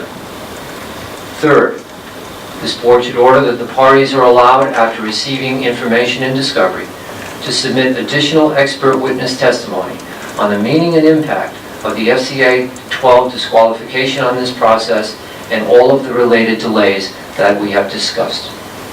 And finally, we really believe that the board should give serious consideration to appointing its own independent expert to evaluate the issues in this case. Our next motion will be the town's motion to dismiss or deny the application. If this matter is not dismissed after we argue that motion, then the town is also asking the board to consider the following. One, that it should order Invenergy to provide to this board and to the parties, pursuant to the non-disclosure agreement, all of the 30-day status reports already filed and that will be filed in the future with ISO New England.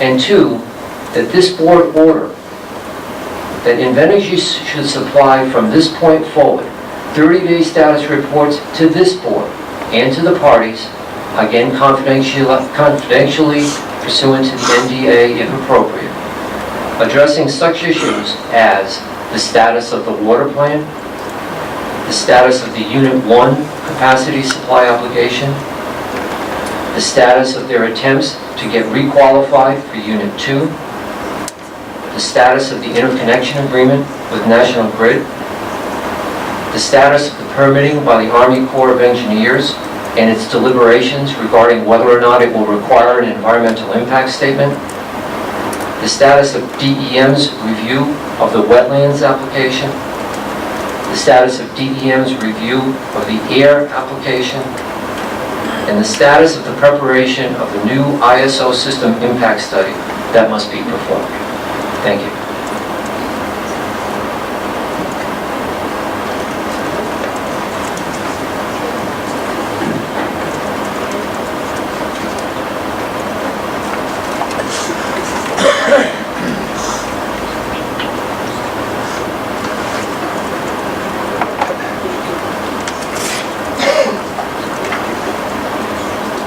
Madam Chair,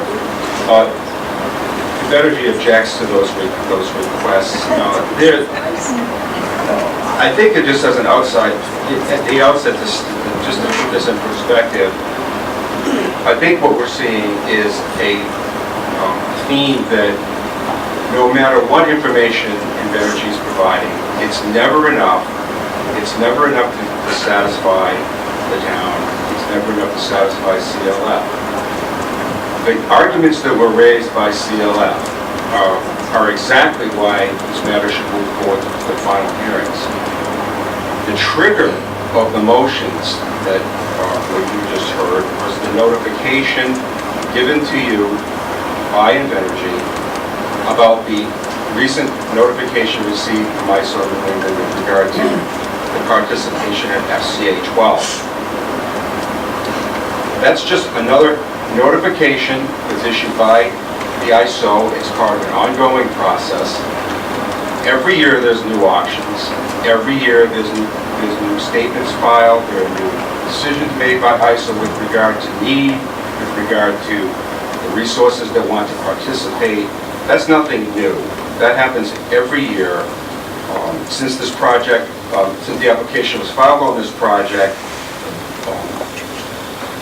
we've been through 2 going on 3 FCA auctions. Merely because there are developments in the auction process does not necessitate stopping the procedures before the board and allowing for extensive discovery, allowing for further delay, allowing for further time. We oppose the request because, as you heard from CLF, the arguments raised by CLF are certainly indicating that they have their own view about what the meaning of the notice received from ISO is. They want to present that to the board. They want to present that in the form of their witnesses, I presume, during the final hearings. That's the appropriate time and the appropriate place for those matters to be presented. Invenergy has a very different view of what that notification means, with regard to the need for the project. Invenergy takes a very strong view that that notification does not indicate that this project is not needed. It indicates that the project in ISO's mind is not going to be ready, in their view, to be able to deliver power on a certain specific date and time. There's a very different opinion about what that notification means. We could go on and on about that. That's the point of final hearings for you to hear about that and what that means. The notification itself has been provided to the parties in a confidential filing because the document is treated by the ISO and is requested to be treated as a confidential document. It's a highly sensitive document. There are 5 pages to the document. My recollection is that the pages 4 and 5 that were referenced by the town's arguments are the appendix that is not attached, but that we will provide. It is our view as... Why isn't it attached? Because that attachment relates to the overall network, what they call the critical Is it infrastructure. related all to the first 3 pages? Not directly to this Invenergy project. It relates to the electric infrastructure region-wide. It's a critical energy infrastructure bit of data and information. We will provide that confidentially. So that's the reason it was not included, because it's not specific. Although the first 3 pages were provided confidential. Correct. The first 3 pages are also... So it wouldn't be treated any different. No, it would not. I think this just gets to the point that the other parties are making that you don't get to decide what's relevant or not. Yeah. We will provide that. With that information available, the parties will have the information from the ISO New England with which to move forward and file whatever comments and testimony that they believe are necessary. So that's with regard to... And you have not objected to additional expert testimony? No, we have not. No, we have filed supplemental testimony, and we are not objecting to the opportunity for other parties to file their testimony to provide the board their views of the... Don't those experts need adequate access to the same information that Invenergy's experts have? Yes, they should, and we believe that if that information is in the form of data and analysis that was provided by Invenergy in the TA consulting analysis and data that was filed along with the informational notice that we filed on November 1st. That's the underlying data, that's the underlying analysis. What supports that analysis is the notification from the ISO New England, which they have.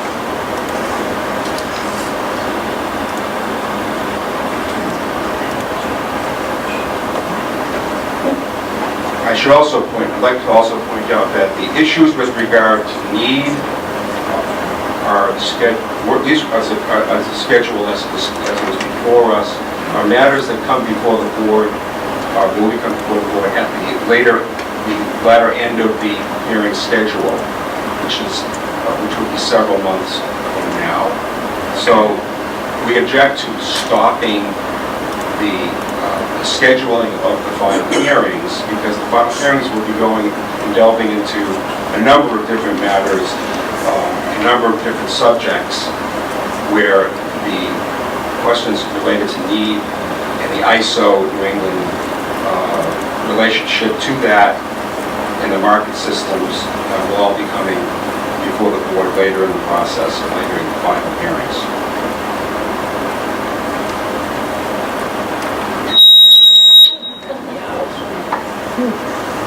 I should also point out that the decision about the participation of FCH, the second unit in FCH 12, as we stated in our papers.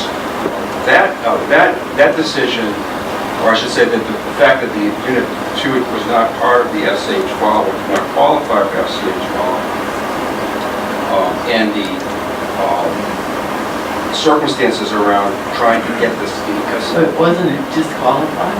It didn't fail to qualify? Correct. Disqualified? It was disqualified in this most recent notice, but my point is that the participation of or the selection of the second unit through a second FCA auction was already already before the agencies at the time when we had advisory opinions and at the time of the filed testimony initially. In other words, we did not have the second unit qualified at the time of the advisory opinion process. It was not, I'm sorry, not. Right, but it has not been told by us in New England that it was disqualified and would not be allowed to participate in the auction. Right, only for FCA 12. It was only with regard to the FCA 12. So I should say the FCA 11 process, where Invenergy was unable to obtain a security obligation for the unit. That information was already before the boards, the agencies at the time of their advisory opinions. And with regard to the notice and notification, as we indicated and as shown in the redacted filing that we made publicly, the first paragraph does describe that the delays in permitting were a concern for the ISO New England.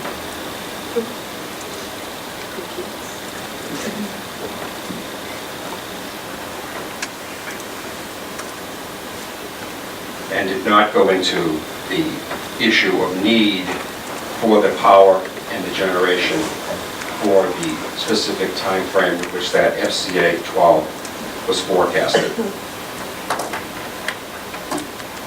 Also, I should point out that the ability of Invenergy to finance the project was not even an issue established by the board in its preliminary order. In its preliminary decision, it is not among the relevant issues listed in the statute that go to need, go to compliance with other laws and regulations or environmental issues. Invenergy is a well-established energy development company that has operated projects throughout the United States and other parts of the world. There's no question they have the ability to finance a project. I should also point out that this is not a ratepayer subsidized project. It is not a project that you'll be asking ratepayers to incur the financing for, which might suggest the need to have a further evaluation about project financing. And last, you're going to be hearing from many experts that have expertise in the power energy business on behalf of the parties. They are available to answer any questions that you may have with regard to financing for energy projects.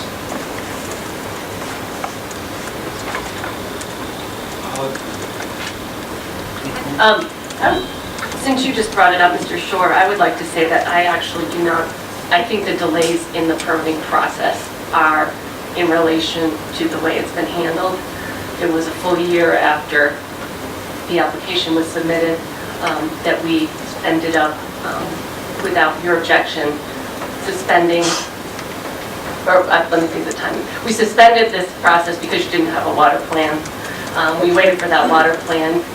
When you supplemented that water plan, you brought in issues that involved the motion by the tribe today in Charleston. So just for the record, I do not think that the delays in the permitting process are about the way the board has handled things, but about the way that you've handled things. I don't know if you're done. Are you done with your comments on this? No, just one last comment. We were not by any means trying to assert that any of the delays were the fault of the board. I want to make that point clear. Fair enough. that's absolutely the case. We also believe that, I should also point out, in remarks by CLF, they mentioned about the annual reconfiguration.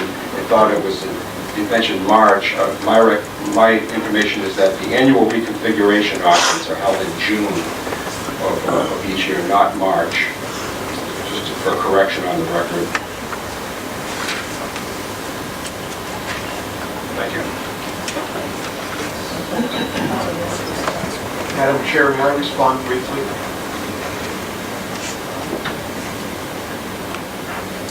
Hold on just a second.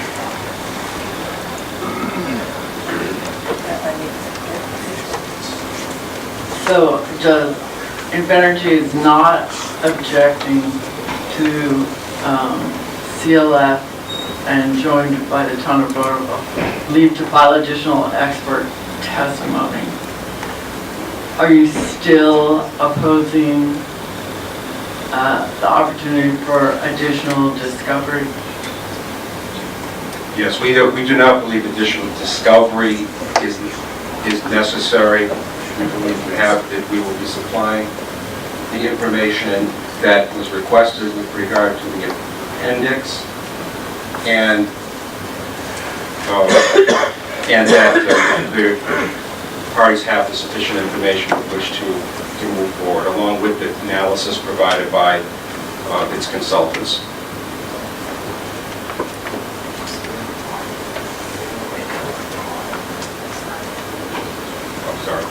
One clarification, when I mentioned about the annual reconfiguration auction, the June date is in reference to the Unit 1.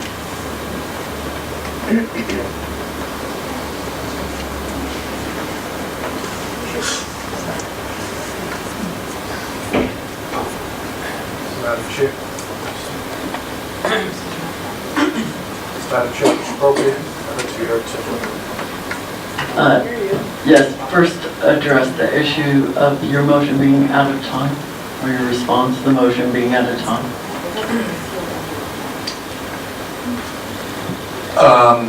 My motion itself, that was not Your objection. my objection itself. No one had raised that in rebuttal or an objection to my motion, but I have no defense of that other than that we just submitted it when we did. After contemplating, speaking to my client, we decided to submit this motion because we were concerned about further delays in this process, and we wanted them to cease and move the hearings along as quickly as possible. Okay.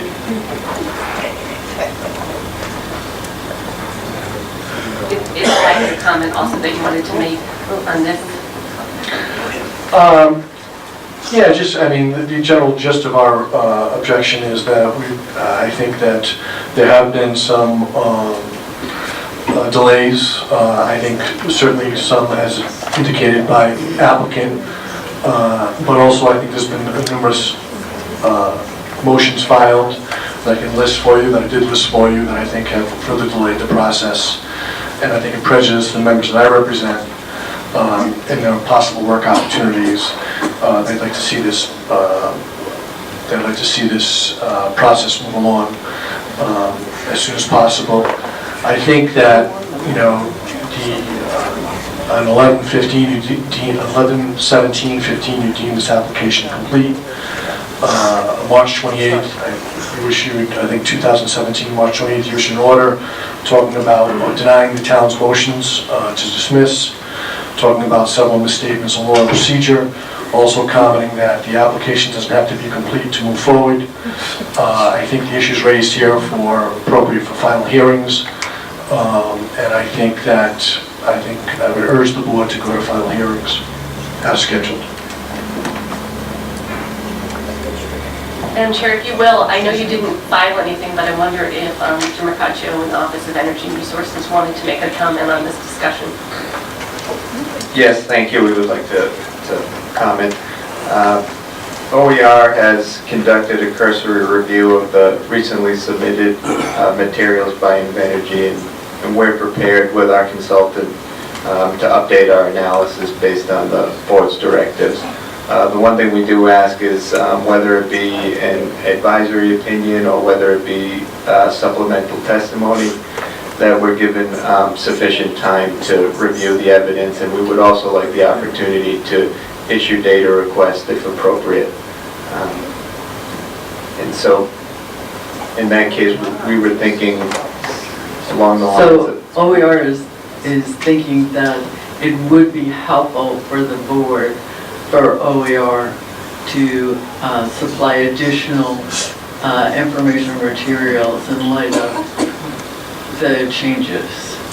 Yes, we think it would be helpful for the board, and we just want to make sure we have sufficient time to review the evidence and talk with our consultant, and we would also like the opportunity to issue a data request if it is appropriate, based on our discussions with the consultant.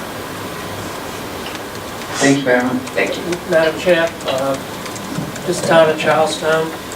Sorry, I forgot you guys. Is this about water supply? No, it's about the timing of additional expert testimony.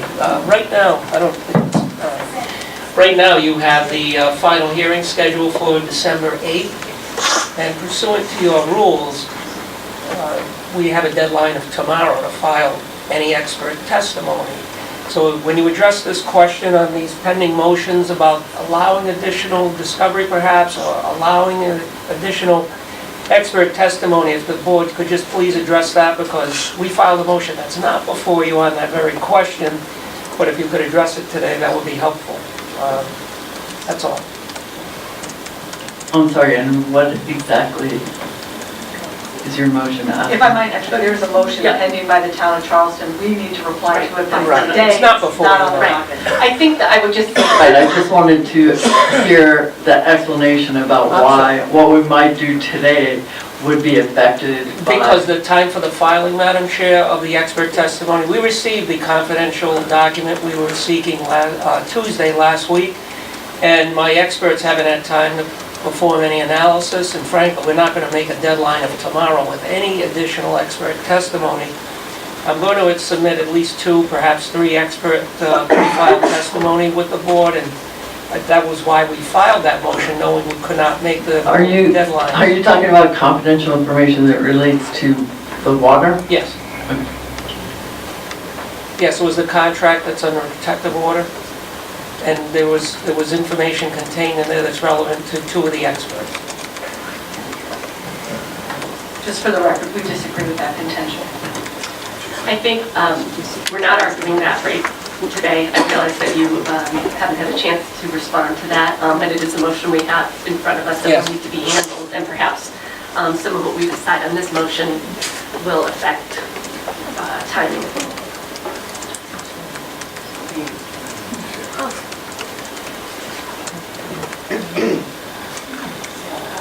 And if I may respond at the appropriate time.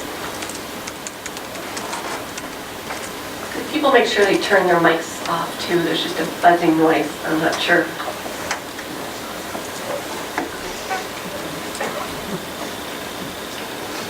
Yes. Thank you, Madam Chair.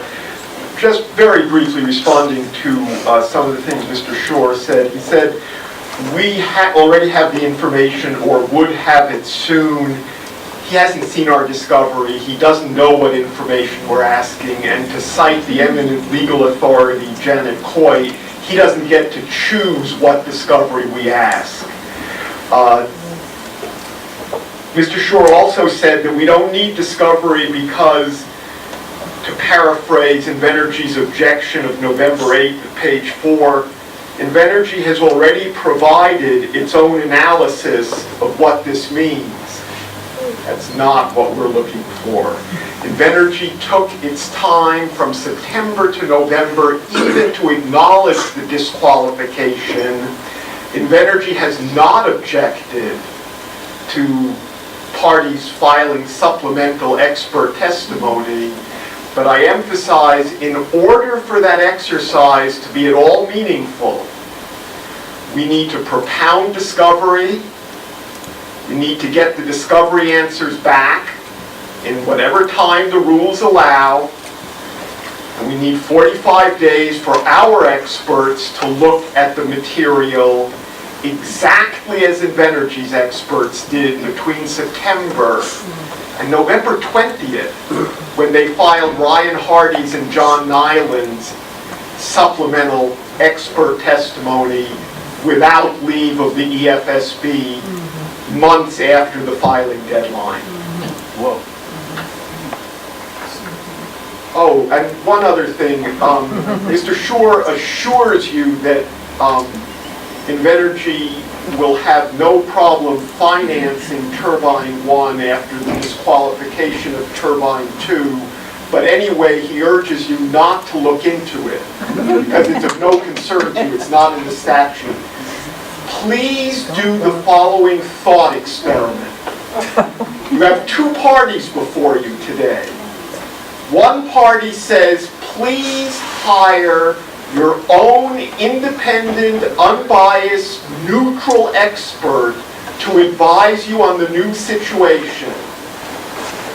And the other party says, no, please don't. We don't want you to hear what that person might say. What does that tell you? Common sense.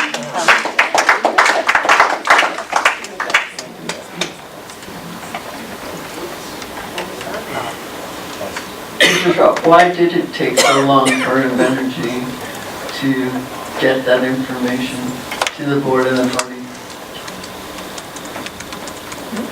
Yeah, the information that they're referring to is the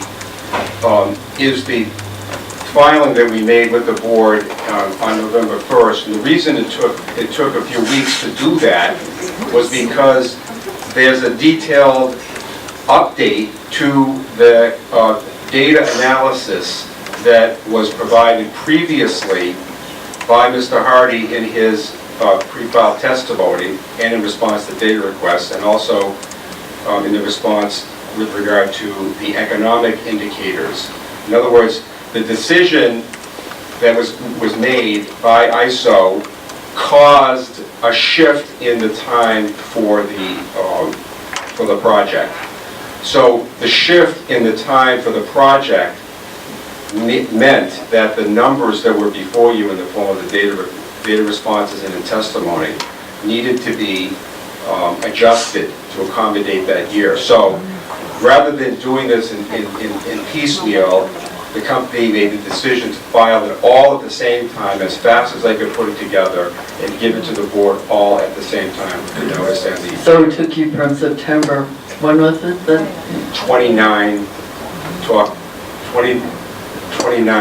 to November 1st, roughly a month.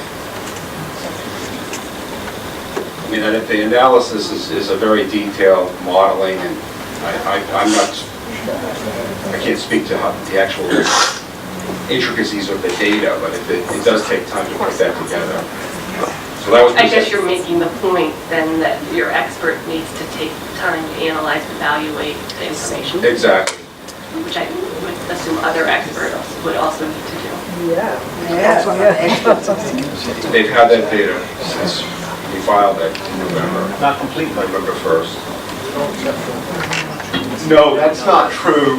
The QDN letter was supplied a week ago today on November 20th for the first time. The November 1st filing had no documents from ISO, even the incomplete one. Right.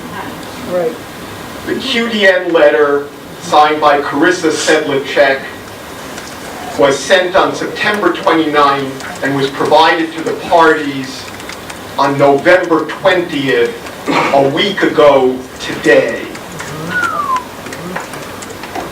November 1st was the notice that we provided, just to be clear, with the data and analysis that was updated by our experts. And could I just add that there was absolutely no obligation on the part of Invenergy to provide their own interpretation of what the disqualification of FCA 12 on September 29th meant. They did not have to wait until November 1st in order to put their own analysis together. They just needed to notify this board and the parties on September 29th when they knew they'd been disqualified, that they had in fact been disqualified, and to provide the ISO disqualification memo. They did not do so. What they wanted to do was they wanted to paint it in the best possible light. They wanted to sanitize it. And so what they did is they waited 5 weeks so that they could prepare an analysis for which they had no permission from this board to even file. And then they filed the notice, again without the ISO memo, and waited 3 more weeks to file the ISO memo, and when they did, it was incomplete. I just want to point out that, again, back to no matter what we provide, it's never fast enough. No matter what we provide. And the objective is, if we had not provided the analysis and the updates to the previously filed data responses or testimony to correct and adjust the numbers, we'd be criticized by the objectors for not being forthright with that information. So that's why it was important that the experts take the time to put that information together for the parties, because the data that's supplied is responsive to the requests that were made by the agencies and by the parties, so that they could do their evaluation. I appreciate that point, but I believe that fairness and transparency of the process dictates that we give that same opportunity to other experts who are involved. Yes. Madam Chair, do you might be prepared to make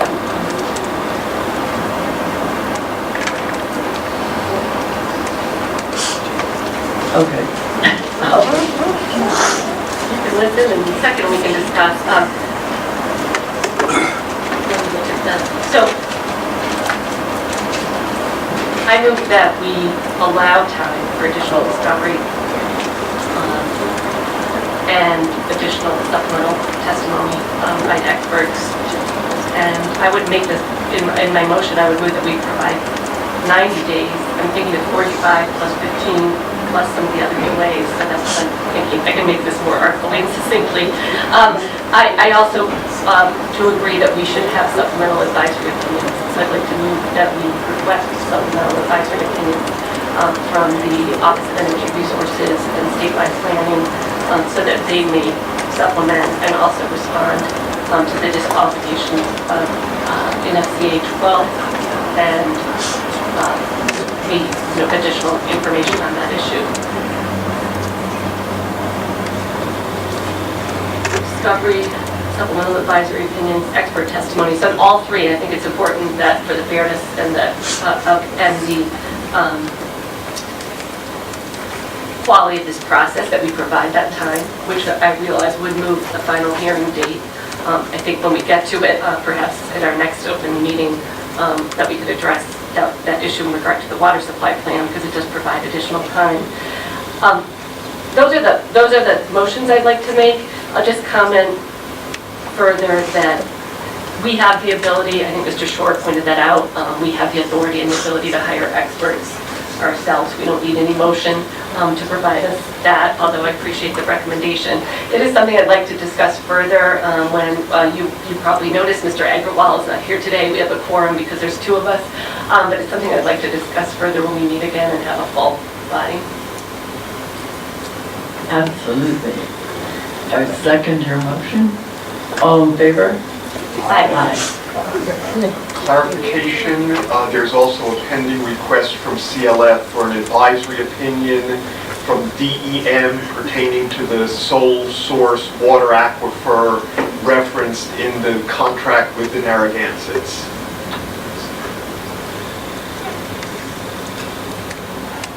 I do believe that was a suggestion you made, perhaps in a footnote in one of your filings, which was pointed out.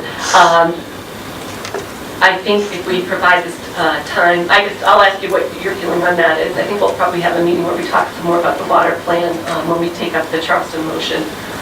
But there was a footnote suggesting that DEM looked at the supplemental water supply withdrawal from the sole source aquifer and the environmental impacts we have. Right, although that's just a backup plan, isn't that correct? That's important. Or, the Yeah. agreement that the applicant has with Johnson. It is a So- backup plan. I don't think it's really before us today either, so I would suggest, I know it was included in that footnote, but I think we should hold that off until we meet again. Yeah.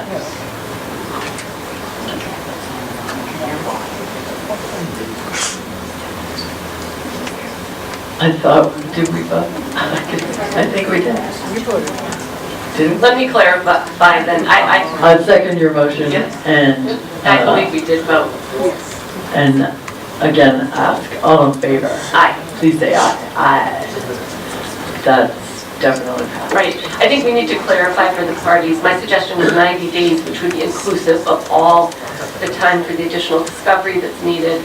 I'd like to see, I know that's half the time we normally provide, but the supplement to the advisory opinions within 90 days. And then I think we have time for the experts to respond to the discovery request in that time period as well. So we can clarify the exact timing in our order. Is that clear? And everybody believes that that's sufficient time? Yes, thank you. Just don't point out that it's speaking. Oh, okay. I apologize unreservedly.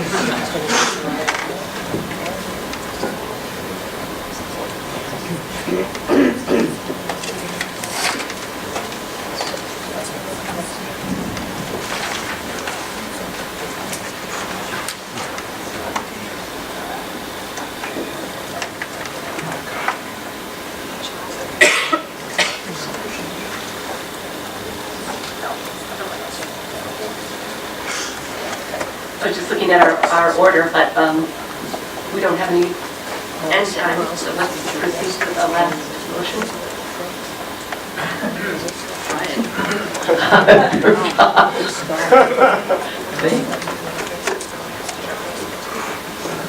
Yes. 10 minutes. Could I make a suggestion? We're not starting yet. Could you just hold on? Sure, it's procedural.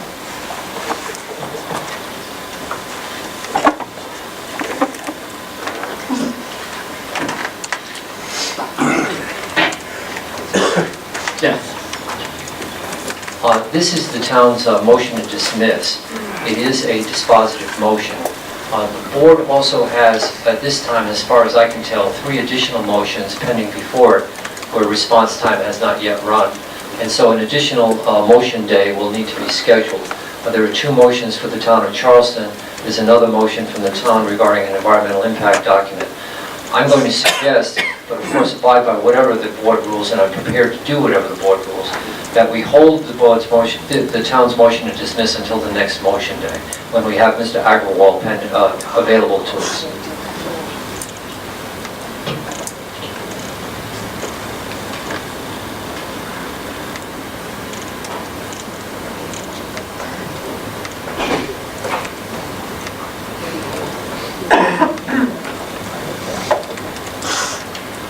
If I might, Madam Chair. Yeah. Just on behalf of the applicant, it's been marked up, we're ready for hearing on this matter. We see no reason why it should be postponed from today.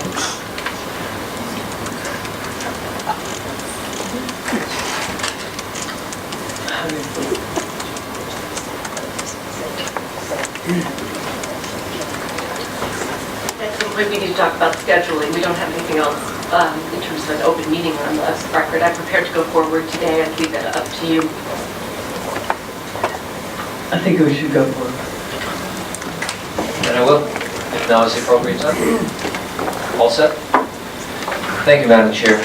This is the town's motion to dismiss for Invenergy's failure to comply with the EFSB rules and an order of the EFSB. I believe the following timeline will demonstrate that Invenergy has shown repeated and consistent disregard for this board's rules, its orders, and the parties and the public. I apologize in advance, the timeline does repeat some of the dates that were discussed earlier in the advisory opinion and discovery motions, but I believe putting the timeline in context in a chronological fashion is the best way to demonstrate why the town believes that the time is now to dismiss this application. On October 29, 2015, Invenergy filed its application.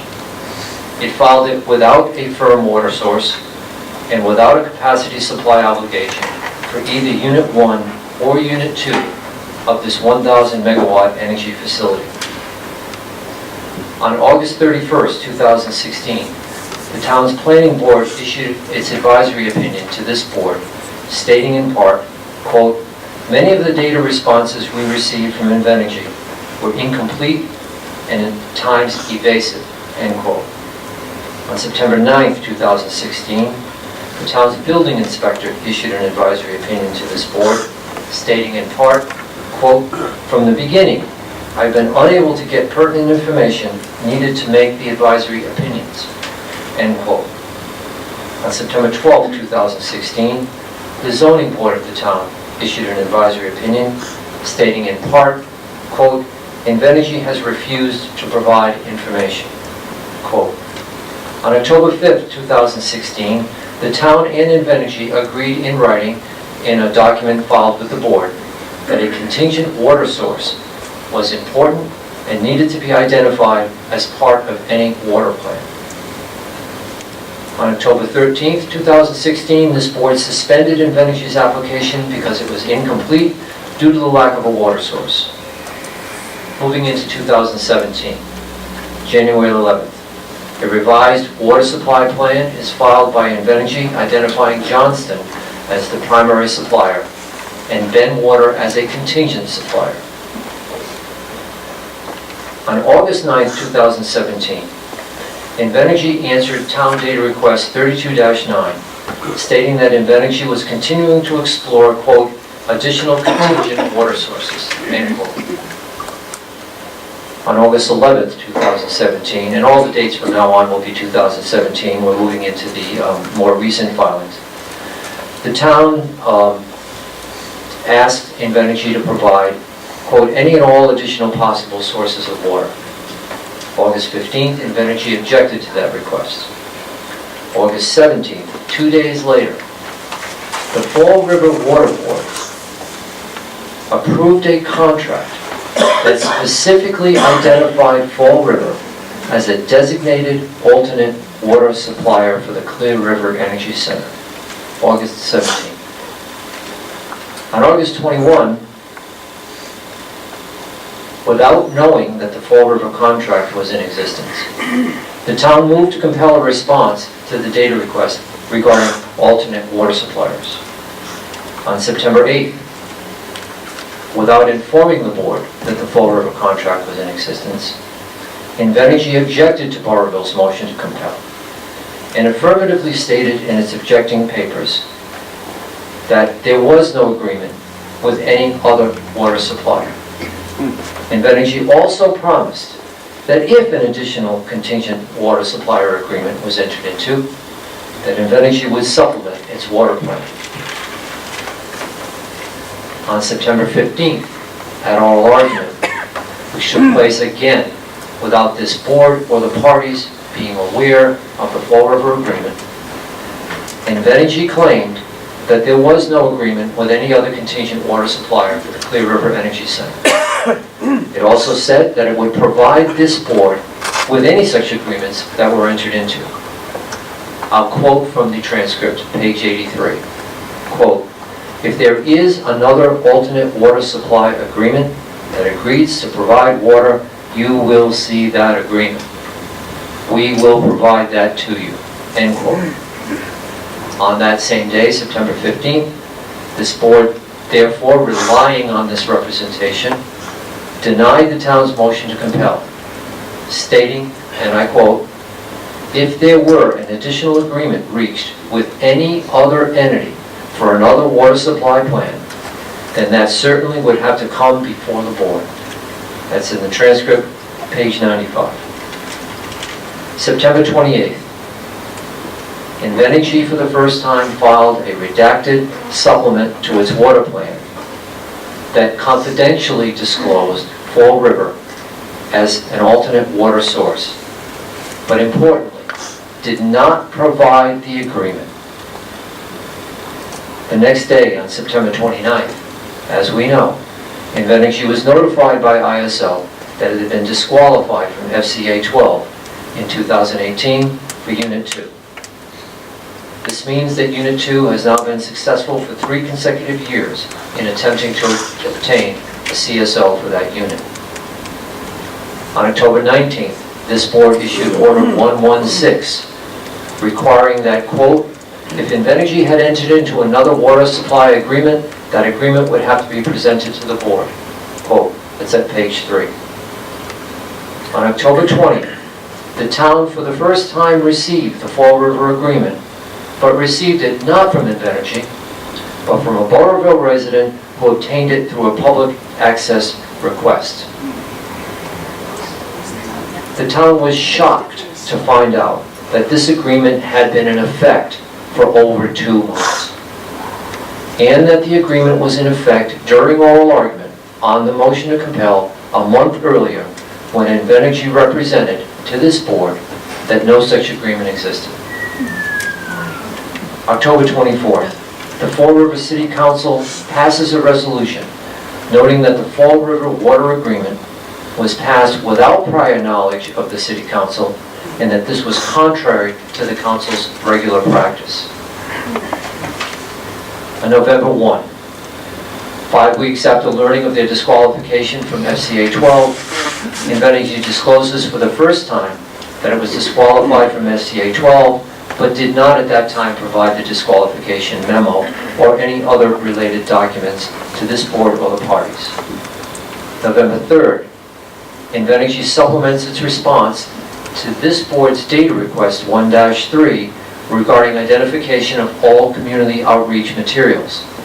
But it did not disclose in that supplemental response that it was funding a pro-CREC organization known as Rhode Islanders for Affordable Energy. On that same day, CLF moved to take additional discovery regarding the disqualification from FCA 12. On that same day, the town joined in that motion, and earlier in this hearing today, you ruled on that motion. On November 8th, 2017, Invenergy objected to the request from CLF in the town to take discovery on FCA 12, claiming that, quote, Invenergy supplied the board and the parties with the relevant information and backup data, end quote. As this board has already made clear, it is not up to Invenergy to determine what information is relevant.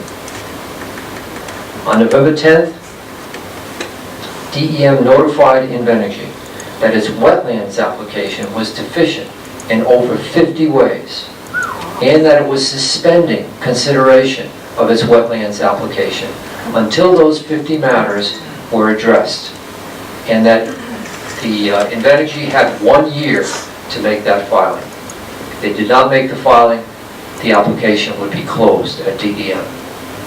This letter from DEM was never furnished by Invenergy to this board or to the parties. On November 14th, CLF in the town made a filing stating that Invenergy had not provided sufficient information from ISO for the parties to analyze the effect of FCA 12. On November 20th, Invenergy filed testimony from John Nyland that for the first time disclosed the September 29th memo from ISO disqualifying them from FCA 12 on Unit 2. But as we pointed out, provided only 3 of the 5 pages. The additional missing 2 pages are apparently the appendix. My brother has mentioned earlier that he did not think the appendix was important. I beg to differ. My brother has, although I have not seen it, my brother has handed up to you the confidential document, which I cannot quote from. But I can point out that my brother has highlighted on both the first page, the second page, and the third page, where that memorandum/letter specifically refers to that appendix and incorporates it into the letter. In the November 20th filing by Mr. Nyland, it was disclosed for the first time that no interconnection agreement had been reached with National Grid.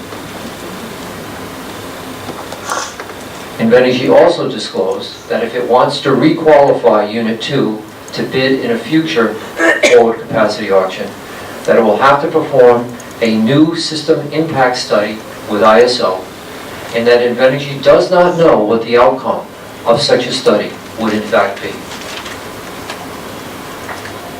In that November 20th filing, Mr. Nyland also disclosed that Invenergy had been filing for some unknown period of time 30-day status reports with ISO New England, setting forth the reasons for delays in the permits, the reasons for delays in the ordering of the equipment, and the reasons for the delays in the building and permitting of the interconnection.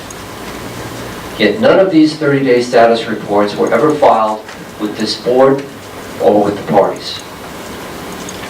We respectfully submit that the above timeline shows that Invenergy has demonstrated over a 2-year history that it is withholding important information and/or providing incomplete, vague, or misleading information to this board and the parties.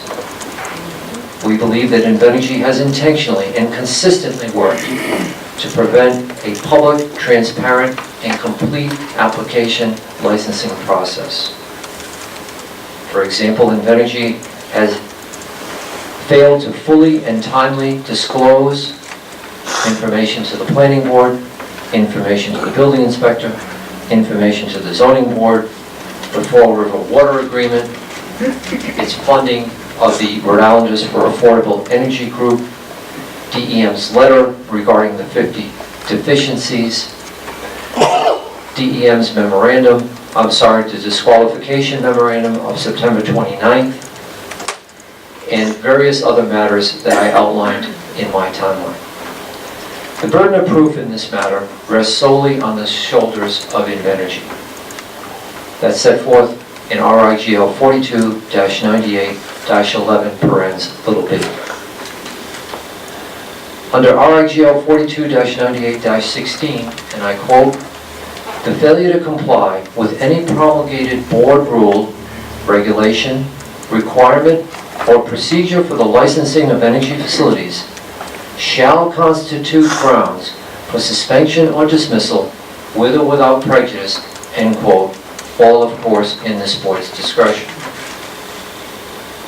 Under EFSB Rule 1.15, parens A, 8, this board has full authority, quote, "to issue orders to remedy non-compliance with these rules, the act or orders of the board," end quote. Finally, RIGL 42-98-10 parens d provides that, quote, "failure or refusal of the applicant to provide requested information may be considered as grounds for recommending denial," end quote. We believe that this matter has been mishandled by Invenergy from day one. It filed when it was not ready. It didn't have its act together. And it has been scrambling ever since. And part of that, unfortunately, has been the withholding of evidence, the furnishing of partial evidence or incomplete evidence, or protesting that it did not have to provide the evidence when this board knows that all evidence relevant to the issues must be provided. The town has had to fight for everything that it has been looking for. Invenergy has been objecting at every turn. We believe enough is enough. The time has come to dismiss the application for Invenergy's failure to comply with the Energy Facilities Siting Act and this board's rules. We believe the application should be dismissed with prejudice. However, if the board elects to do so as the Act provides, it could make an election to dismiss it without prejudice and give Invenergy, if it chooses to do so, an opportunity to get its act together and refile it at some point in the future if it chooses to do so. Thank you. Make it so.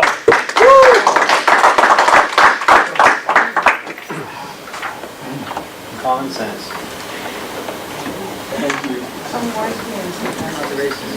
Conservation law. Thank you. Madam Chairperson, and may it please the board, CLF, as you know, supports Burrill's motion to dismiss. I'd like to add one reason for dismissal to what Mr. McElroy said, and that's affirmative misrepresentations by Invenergy to this board and to the public. And I'll give 3 examples of that. I want to be very clear what I am and am not saying. We'll start with the October 29, 2015 application that was filed with the board that did not have any firm contract or source for water. That is not grounds for dismissal. It's quite surprising that an energy developer would file a permitting application without having a source of water. It's very, very unusual, but it's not grounds for dismissal. However, Invenergy went beyond that and said to the board in its application on page 46 that water, quote, will, unquote, come from the Pasco Utility District. On January 12, 2016, Invenergy again told the EFSB on slide 12 of its PowerPoint presentation that water will come from the Pasco Utility District. And on March 31st, 2016, at the public hearing at Burrillville High School, Invenergy again said, page 16, line 18, to page 17, line 16, water will come from the Pasco Utility District. It's not wrongful for a power plant operator to file an application without a contract for water. And there was a very simple, truthful, accurate way for Invenergy to explain the situation. Invenergy could have said, we have a non-binding letter of intent with the Pasco Utility District, which we hope in the future to reduce to a contract. But they didn't say that. They misrepresented, and it was almost a year after this docket was opened that it had to be suspended when it became clear that there was no water source. Second example, again, the Burrillville High School, Thursday evening, March 31st, 2016. Remember the preliminary hearing in this room on January 12th, Ryan Hardy testified that he believed, he expected that there would be ratepayer savings from Invenergy of $280 million. And then the forward capacity auction was held in February of 2016. Of course, Mr. Hardy's guesses, estimates were based on 2 turbines clearing, which didn't happen, based on a high clearing price that didn't happen.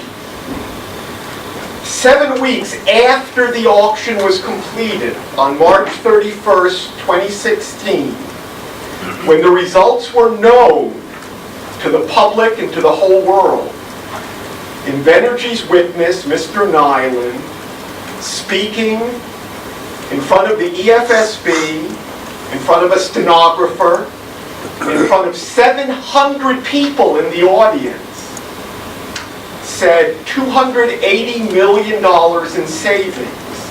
A figure which he knew at the time he was speaking, was false. In fact, that came out at the PUC hearing, docket 4609, January 25th. I asked Mr. Nyland, when he was under oath, did you know at the time you were speaking that that figure was not correct? He dances around it, starting on page 63, line 13, all the way to page 67, line 7. But when I put the question to him directly, Did you know that the figure you used was false when you said it? The first word out of his mouth when he was under oath was yes. That's on page 66, line 20 to page 67, line 2. Again, I want to be clear what I am saying and what I'm not saying. I am not saying that you have to turn down an application for a permit from Invenergy because there's little or no ratepayer benefit. This is a merchant plan. Mr. Shore will tell you that they're going to fund the plant on their own. The problem here is not that there may be little or no ratepayer benefit from the plan. The problem is the misrepresentation. And I suppose Invenergy can say that on March 31st at the Burrillville High School in front of 700 people, Mr. Nyland technically wasn't under oath, so technically he wasn't guilty of perjury. The problem here is misrepresentation. Third example that Mr. McElroy referred to, August 17, 2017, there's the Fall River contract with Ben and Fall River that names Invenergy as the recipient of the water. This is going to be for cooling the Invenergy power plant in Burrillville. And in September, Mr. Shore saying here, there's no contract, there's nothing to disclose, no contract, when in fact there was. The problem isn't that Invenergy got a backup source of water for their power plant. The problem is that they misrepresented the situation to the board. And if you look, we now know since Invenergy's September 28 filing, September 28, 2017, Ben Water is now the only source of water. It's the only source of water for Invenergy. Look at Invenergy's October 30th filing to this board. Page 4, footnote 2. Invenergy says, we did not have to disclose the Ben Water contract with Fall River to the board because technically Invenergy was not a party to the contract.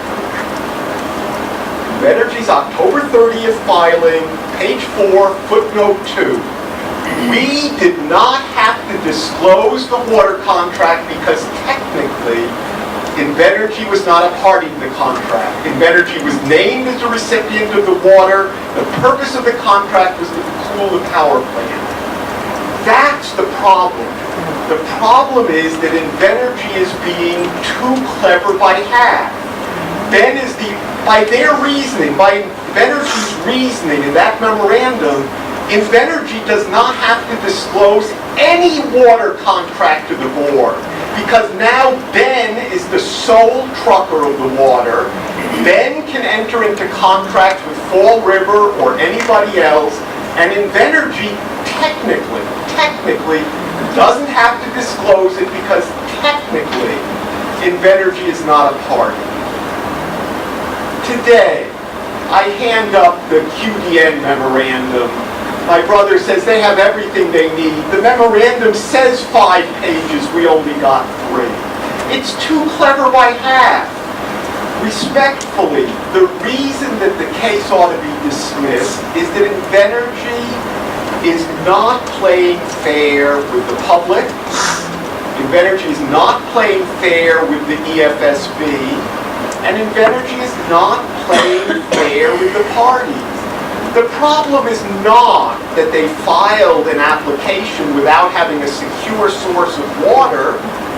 The problem was that they said they will get water from the Pasco Utility District. The problem wasn't that they have little or no ratepayer benefits. The problem was that on March 31st, 2016, they gave a figure of $280 million in ratepayer benefits that they knew at the time they were saying it wasn't true. The not playing fair, the being too clever by half, respectfully is the reason that the docket ought to be dismissed. Common sense.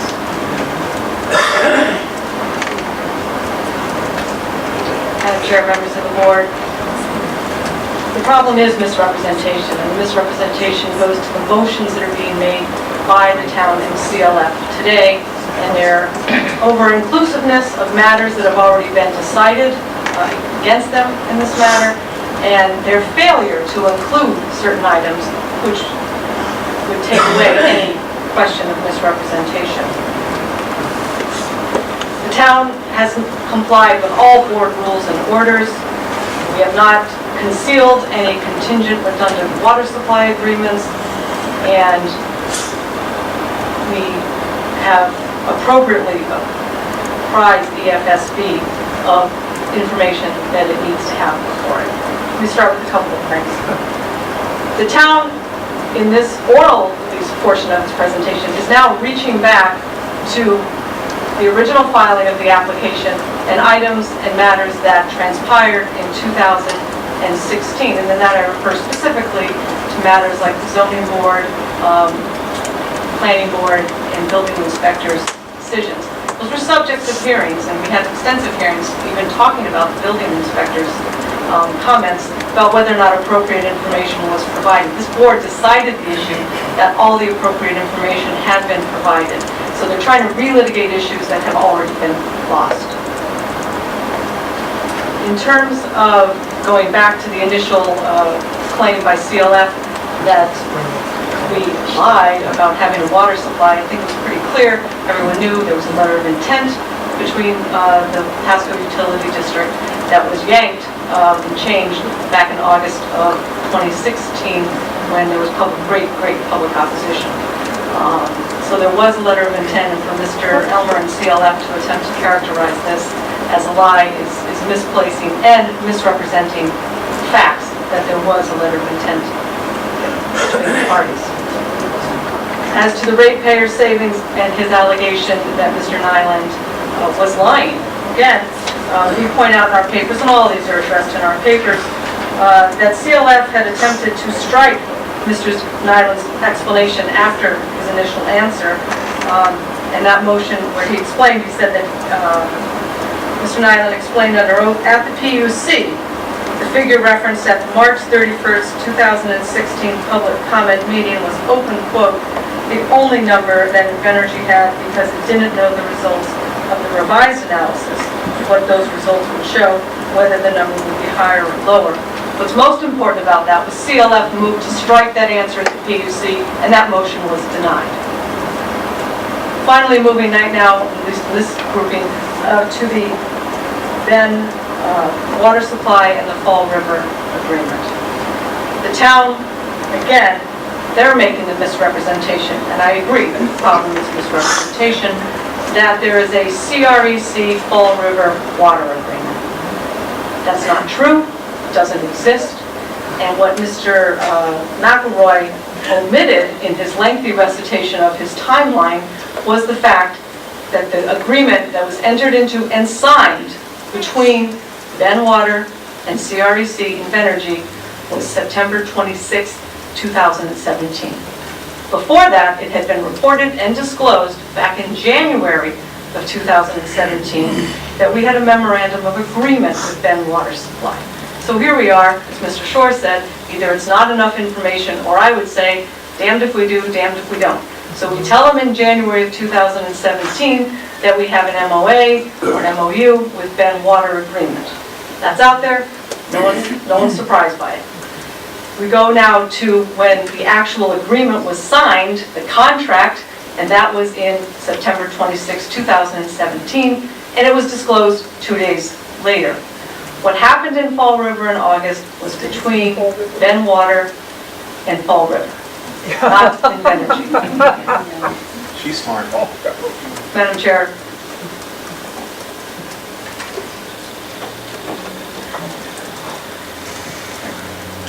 All of this has been disclosed in supplemental filings in terms of what happened. What looks like to me, as I sit here, was back in January, we did update the water supply agreement. There were changes, again, because the letter of intent had been revoked by the Pasco Utility District. And so back in January, we identified the town of Johnston as a source, and then we identified Ben Water Supply.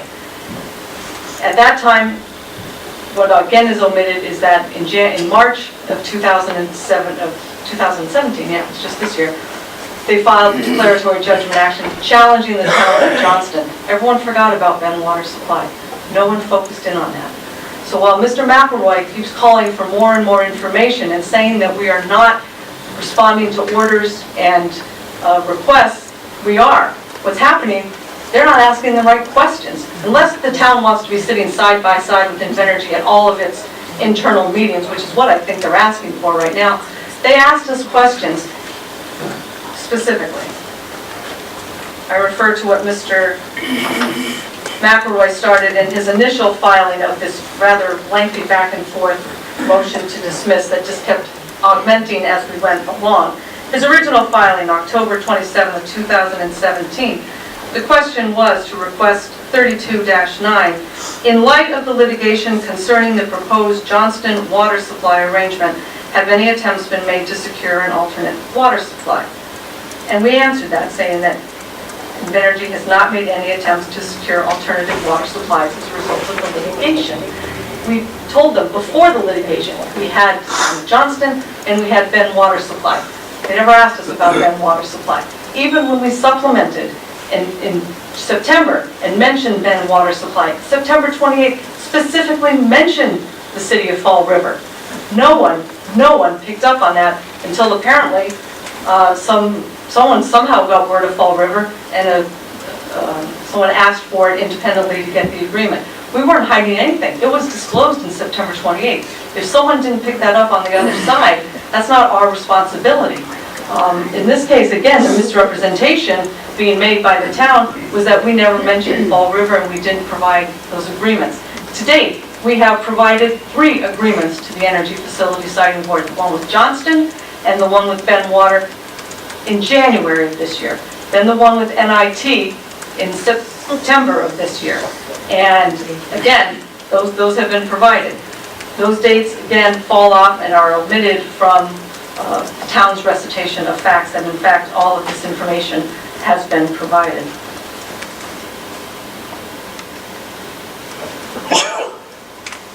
As to the FCA 12, I think we've gone through that a lot in the prior motion.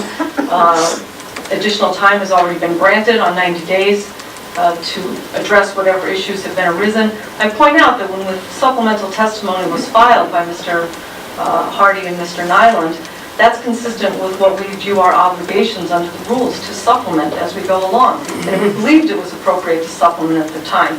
This board has acknowledged in its prior rulings that the final hearings, and information can be provided, and the final hearings are to fill in the gaps in evidence.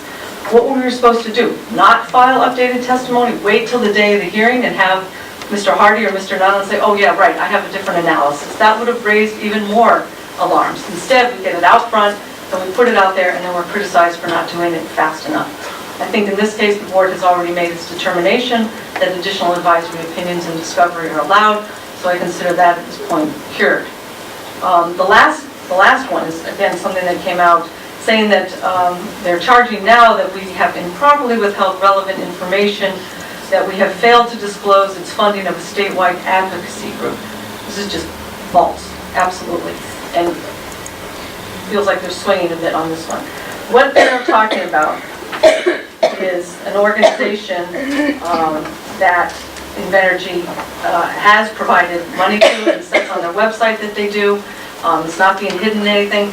The question came from the Efsb, the data request, as to community outreach, and we have done that. We provided the information of what we did.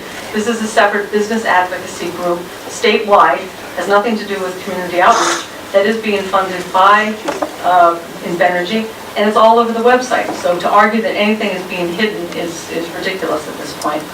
What I see is that there are issues that are being exaggerated, very exaggerated, in an attempt to put all these things together in the hopes that perhaps this will tilt the balance and have you dismiss this application. That would be inappropriate, and we ask that you deny that motion to dismiss on the grounds that, again, first of all, a lot of this has been litigated and lost by the town, and they're replowing the ground going back into 2016. And on issues that they do raise specifically, I believe that they're just mischaracterizing what occurred in those situations, and that we have been very candid with the board in terms of the letter of intent with the PUD, in terms of what happened at the PUC and their hearings there, and with the Fall River agreement. It was disclosed, perhaps it wasn't picked up by the other side. We can't speak to that, but the information was supplemented and provided, and we think that this attempt to keep adding on to this motion, as you can see, it keeps coming and coming, more and more stuff. It is just an attempt, again, to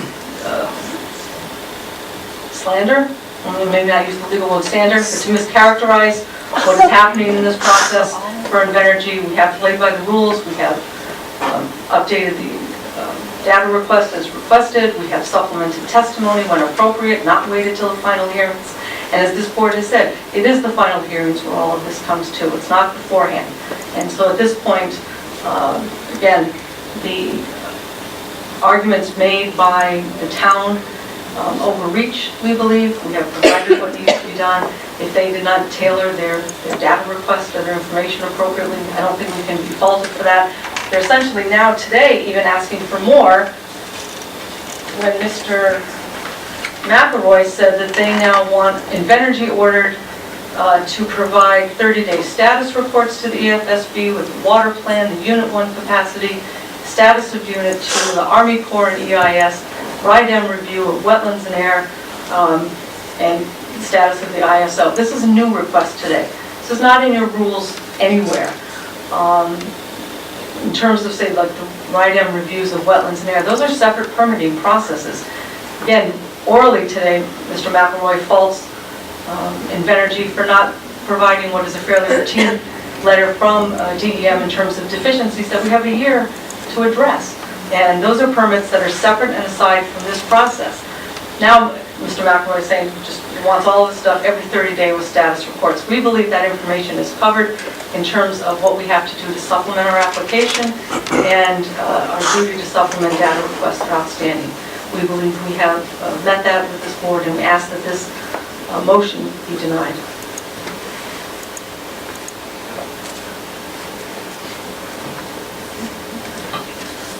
Just to be clear, I withdraw my comment about slander, just misrepresenting the facts as pointed out, and their misrepresentation and ignoring what has been filed and the dates upon which those things were filed. Could I respond? Yes. Thank you.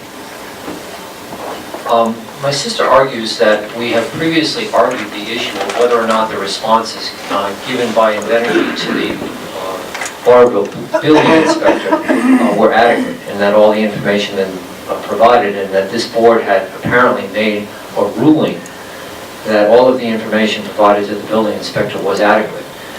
I am getting older, I will admit, my memory may not be as good as it used to be, but I'm unaware of any such ruling by this board that Invenergy provided all of the necessary information to the building inspector. The issue of whether or not the building inspector had enough information, I think, will be resolved at the hearings when the building inspector is made available to testify regarding his initial advisory opinion and his supplemental advisory opinion and the process that went into doing that. But I'm unaware of any such ruling by this board. The second is that I believe I heard my sister say at least twice that she said the Fall River contract was entered into on September 26, 2017. If I misheard her, I apologize. But the record is clear. The Fall River contract was entered into on August 17, 2017. August 17th. Exhibit A to our motion is a copy of the Fall River agreement, and you will see that on the first line, this water supply agreement is entered into as of August 17, 2017, the effective date. Mr. McElroy, excuse me, I think you're conflating two things. There is a contract between Ben and Fall River, which you have provided to us with the August 17th date. Correct. And then there is a contract between Invenergy and Ben, which was what they were referring to. Two separate contracts. then I misheard, and I apologize. As I stated, I thought I may have misheard it. I was surprised. My sister has said the town keeps coming up with more and more stuff to add to its motion. That's true. Why? Because Invenergy keeps doing the same thing over and over again. After we filed the motion, we found that Invenergy had not provided us with complete copies of the ISO memorandum regarding disqualification from FCA 12.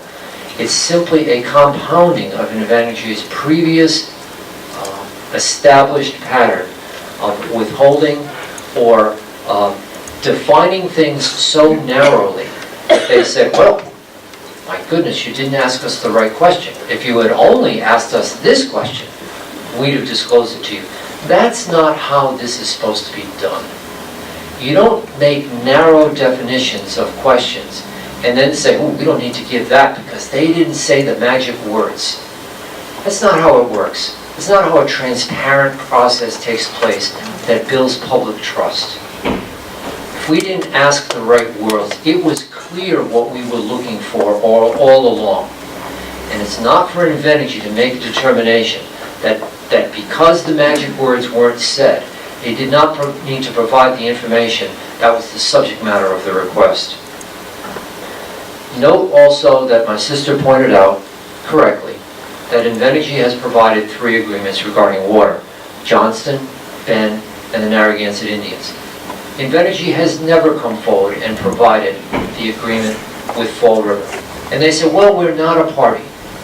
They are without a doubt a third-party beneficiary of that contract. Both of you are lawyers. You both know what that means. Under Rhode Island law, that means they are in privity with the parties to that contract. That is a legal term, but you know what that term means. They are essentially, in the law, a party to that contract. They are given the ability to be able to enforce provisions in that contract as a third-party beneficiary.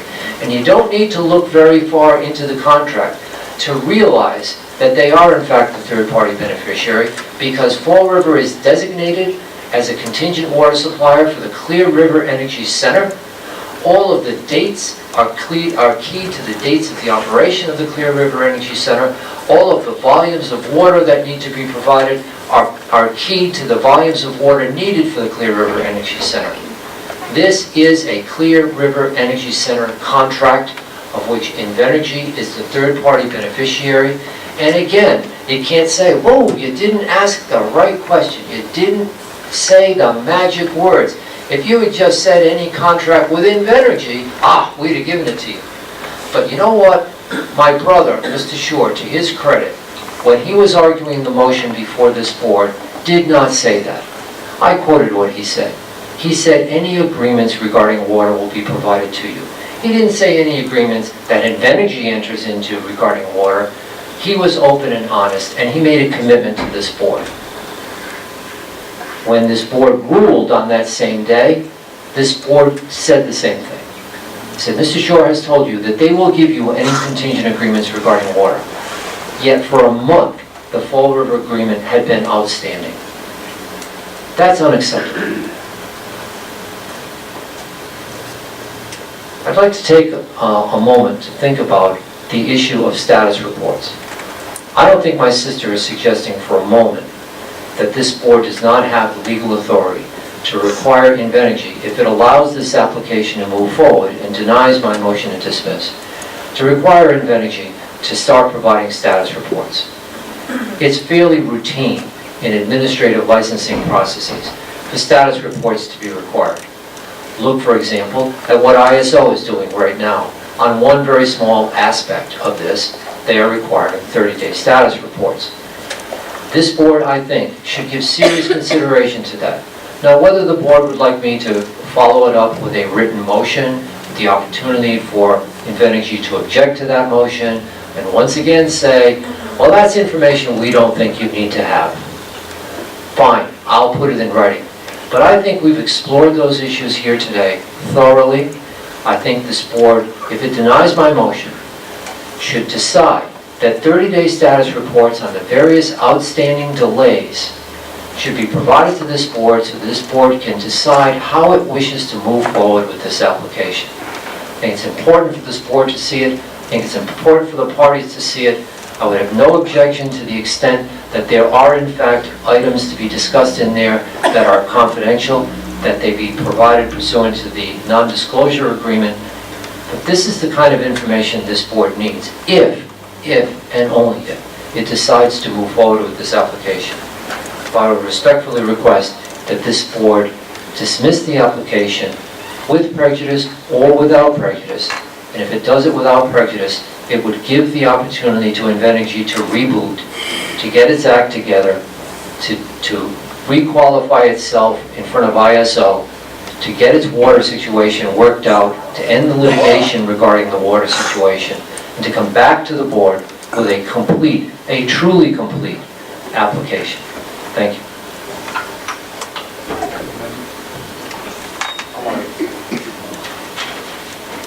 Three points very briefly. Ms. Noonan referred correctly and accurately to Invenergy's letter of intent with the Pasco Utility District. That's why I said there was a truthful way to disclose that and say we have a non-binding letter of intent with the Pasco Utility District, and later we hope to reduce that to a binding contract. Instead, Invenergy said we will get water from Pasco. Ms. Noonan is correct that there were disclosures about water on January 11, 2017, and again on September 28, 2017. The January 11 disclosure had Invenergy as the trucker of the water and Ben only as a contingent backup trucker. That changed on September 28 when Ben became the only trucker. And that's what gave rise to that footnote in which Invenergy said, technically, we don't have to disclose it because technically we're not a party to the contract. But if that were true, no water source would be able to be disclosed. And finally, please, let's not blame the victim. The fault here in Invenergy's not disclosing information is the fault of the town of Burrillville for not using magic words in their data requests. That is too cute by half.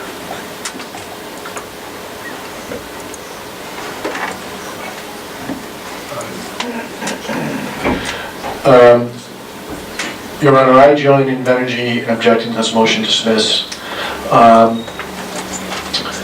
November 16, 2015, Invenergy's application was deemed complete, and shortly thereafter, both the town, is this clear? Should I talk away from it? Is this clear? Okay, okay.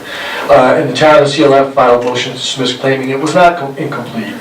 In fact, the town and CLF have filed, the town's filed 4 motions to dismiss. CLF has filed 3 motions to dismiss. In your order of March 28th, 2017, you talk about the town. 3 points I want to make from that order.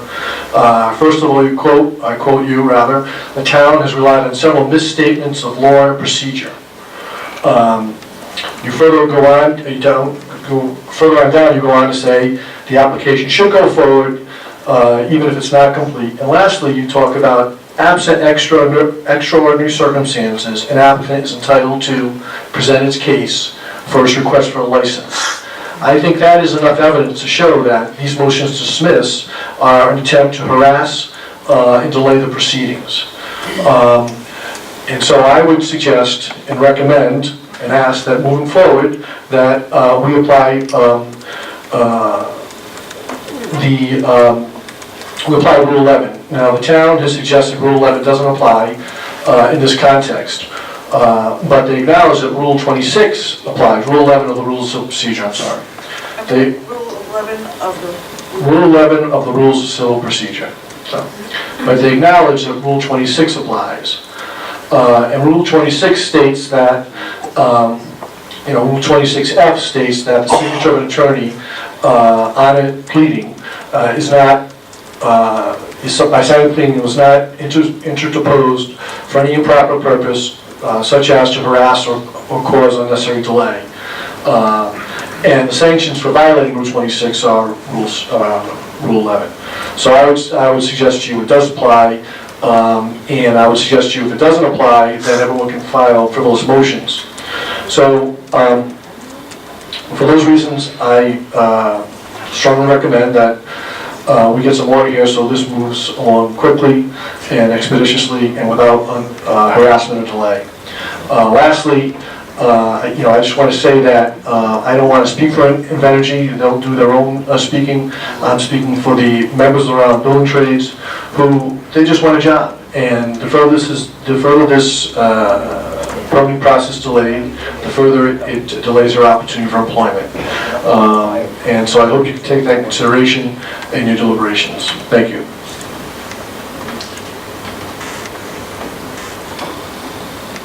Just to sum up, the order that is a contest as to whether or not Invenergy has supplied the information, ordered Invenergy to provide water agreements that Invenergy was party to. We're not party to the Ben Water agreement that occurred in August of 2017. We are party to the Johnston agreement, which we gave you in January, party to the Ben agreement.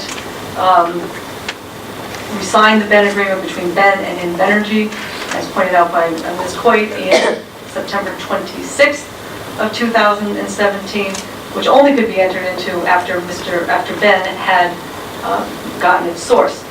When we listed Ben Water Supply, it was clear that he didn't have a magic supply of water, that he was going places to get the sources. We identified those sources. We provided the agreement with Ben Water Trucking. That is the operative document that relates to Fall River, and we provided you the NIT documents. So we have complied with all of the orders of the court. I don't believe that neither Mr. Elmer nor Mr. McElroy are simple lawyers that can't craft discovery as they need to, and that we're not looking for magic words. We respond to the questions that are put to us, and we answer them in the way that they are expected to be answered. We don't reach to decide whether or not we're third-party beneficiaries, or maybe this is something that is of interest to the board, but to what is needed to be presented to this board, and we have done that. How do you address the specific point about being in privy and that we're essentially a party as a third-party beneficiary? I don't believe there's any basis in law for him reaching that conclusion. I don't believe he cites any authority for that either. The contract is between Ben and Fall River, as it is with his other sources that he is providing. And we view, if we need to get water from Ben and he fails to do it, our action would be against Ben, not against the city of Fall River.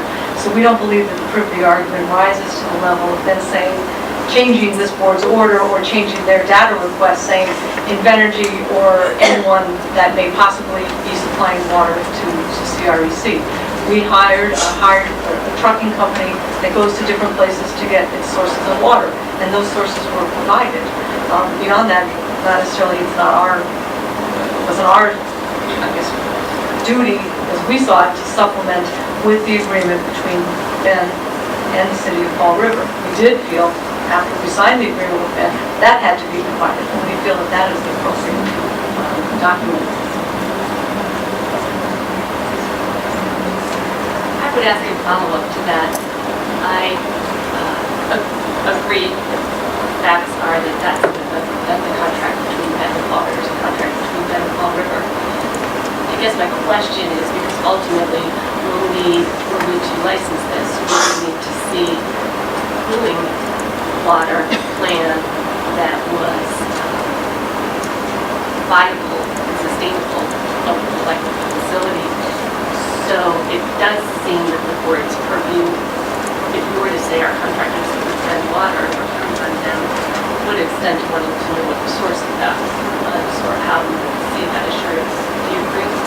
Well, I first point out that Ben is a contingent, had been, and Fall River had been a contingent water supply. Johnston still remains the primary source, which can be trucked in different ways. currently, I believe you said that Ben will be trucking out of Johnston, but Johnston is the primary source. It remains the primary source. We've had discovery on that case, and we're preparing to move for summary judgment that Johnston will remain our primary source, which is, you know, the Providence Water Supply Board. As to Ben Water, where he gets his other sources from, certainly this board in licensing needs to know that we have pooling in place. We have that with Johnston. And in terms of Ben or NIT, we start to get down the chain a little bit. So this is the only agreement they've asked for. I mean, there might be other, you know, subsequently there might be other agreements. Say, you know, again, it's something with Johnston and it gets transferred to a different water supply. Let's just say 10 years out and it changes. If that needs to go before this board, it will when it's appropriate. But I think you start to get down too much into the weeds, and at which point, and this goes to if this board wants to start asking for status reports, either sua sponte or pursuant to a motion from the town, we need to know specifically what's being asked for, because we're held to fault if we don't provide the right information. So I mean, that may be a discussion for another day, but I bear that in mind of, you know, we're all trained litigators here. And when a question is asked, we answer it as we're trained to answer. We've all answered discovery, you know, in energy, it's science, it's just, you know, there's a million different ways you can do the questions. We answered in energy contract, we provided the 3 contracts with Johnston, with Ben, with Narragansett. We believe that and Ben's water sources were listed in each of those. And we believe that we have met what we need to under the orders and the data requests, certainly to defeat this motion for dismissal. Going forward, if we want to look at things in a different light, we need to know that. Can I reply briefly? Thank you. My sister argues that we provided no legal authority for being in privity when you're a third-party beneficiary. That authority is set forth on page 8 of the Town of Barberville's reply memorandum regarding this matter. Specifically refer you to the New England Pest Control case, 576 Atlantic 2nd, 1240, the 1990 case in Rhode Island, and the other materials cited on page 8. There's no question that in Rhode Island, an intended third-party beneficiary is in privity with the parties and is allowed to enforce that contract and has enforceable rights. Secondly, as I pointed out, Mr. Shore did not, when he made his statement to this board, limit it to contracts with Invenergy. What he said was, if there is another alternate water supply agreement that agrees to provide water, you will see that agreement, we will provide that to you. It doesn't say another alternative water supply agreement with Invenergy. It says another alternative water supply agreement. Then, when the chair ruled on this as a procedural matter, on page 95, the chair said, if there were an additional agreement reached with any other entity for another water supply plan, then that would certainly have to come before the board. No mention of Invenergy. Admittedly, Invenergy was mentioned in the subsequent order that was issued, but I would point out that the language of that from both Invenergy and this board during that September 15th motion hearing was not in any way limited to Invenergy, and it shouldn't be. It shouldn't be. Let's not get overly technical. They say technically we weren't a party to the contract, so we didn't have to tell you. Is that really what you want from people applying for licensing for the largest energy facility in the state of Rhode Island? To start resting on technicalities? If it is, that's all you're going to get. I don't think that's what you want. Thank you. In terms of the case of Davis that he cites, that was in his reply later on, that only talks about the ability, I believe, for a party to step in for enforcement rights later. It doesn't make you an initial party to the contract. Essentially, it's if there's a problem down the road. Where? He mentions it on page 8 of the reply, Town of Burville's reply, which was filed on November 15th. And what he says is that, bottom of page 8, last full paragraph, nor does Invenergy deny that the law of privity applies to an intended third-party beneficiary. And then he cites Davis versus New England Pest Control. Again, I think looking at that case, it doesn't make us party to the contract unless there's issues of inability to fulfill that contract. Otherwise, we're all third-party beneficiaries to just about anything we can get ourselves there.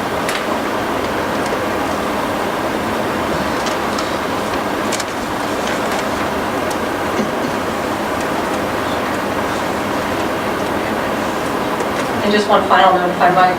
In the supplement that we file, as Mr. Elmer notes, we filed in September 28th. In that, not only do we list then water agreement again and identify Fall River, but we identify that there's the contract in place. We didn't provide it, but we identify that contract. So we're not hiding anything. We were never asked for it. We were never asked to produce it. So there's no hidden agenda or anything. It was done in public, so we're not hiding it. As I said, we did supplement it. And again, maybe as in January, when we announced that we were taking water from the town of Johnston, then water was overlooked then. Back in September of this year, when we announced that we were, in addition to other things, that we were getting water from the Narragansett tribe, and perhaps then water was overlooked at that time too.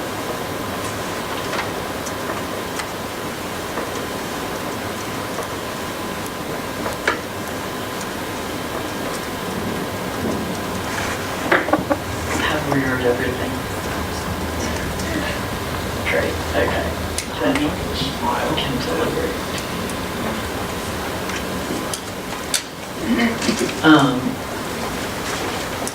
I would like to say just that my expectation about contracts was contracts to which Invenergy was a party. I'm glad that we have the additional information, and I would hope that going forward, if there were other agreements where Invenergy is a beneficiary, it would be helpful for us to know that. But I don't think that it was a problem. Not initially, that they did not initially provide the information about a contract to which they were not a party. I think that clearly the people who are opposed to Invenergy's application for registration would like us to deny the application now or earlier. But as we've indicated repeatedly, the problems that have been addressed so far, I do not believe, rise to the level requiring dismissal. I think it's simply contrary to our charge under the Act, that is to not decide this matter prior to or until we have heard the applicant's case.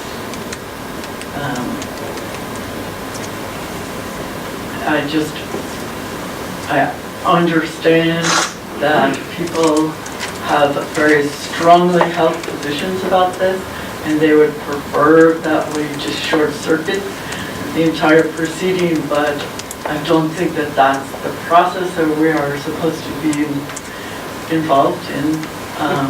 And I think that we should proceed to the final hearing, which we were close to. It's still in the not too distant future, at which time the applicant, I believe, has a right to present its case, as all of the parties have a right to argue against that case to the extent they wish, and they have already provided testimony as well. So I just don't think that it's appropriate for us to dismiss the matter. I also don't think it's appropriate for us to request status updates. I'd be interested if you feel differently on this, but it seems that there's plenty of other stuff necessary to do in preparing for the final hearing. certainly any of the information that would be likely covered in status reports is something that is going to be coming up at the final hearing anyway. I don't think it's necessary to require the reports. Thank you, Madam Chair. First, on the status reports, I also have a tremendous volume of information coming to us. So I agree with you. It may be something when we get to the final hearing, say a status report on the litigation associated with Johnston. For instance, the permits before DEM and the Army Corps, they really are, under our statute, a concurrent process that is separate and not in our purview. So I don't need I don't think this board needs a regular status report on those to the extent that they're delayed or problematic. That's something we're dealing with the agencies that are providing the permits. We may want to revisit that. I don't think the issues of status reports is necessarily critical for this moment, but we may ask for some as this process goes on. I also agree with your comments. I think they were articulate and I don't need to add much. I think issues of credibility are important to this board for all the parties, and they're things that we will take into account when we make considerations and findings later in this process. So if you have a motion, I'd be happy to entertain it.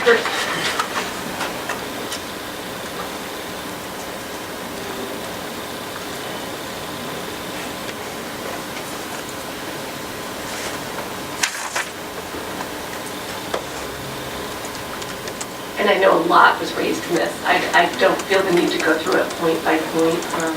I think the water supply issue was the biggest element of this. So I don't feel the need to, certainly between what was written and submitted and said today, we've had a lot of insight into both sides of these issues.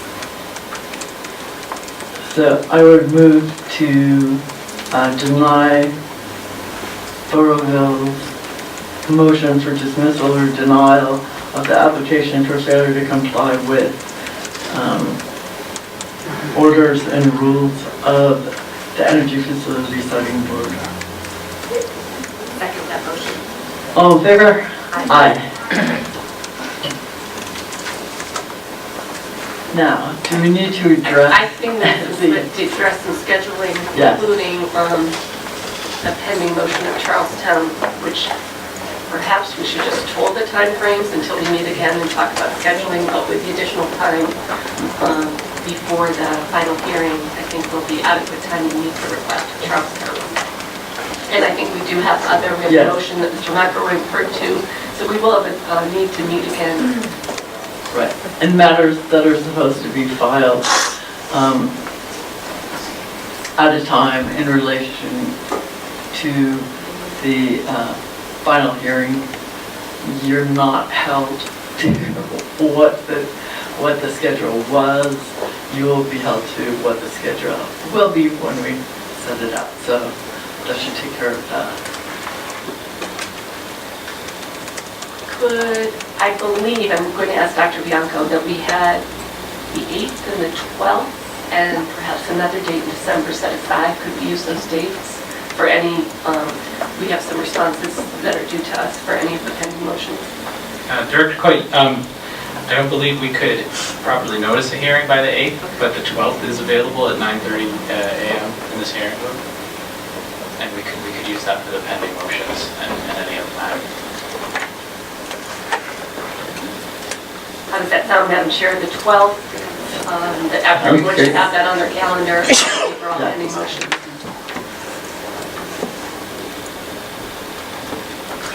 Sounds good. Anything further?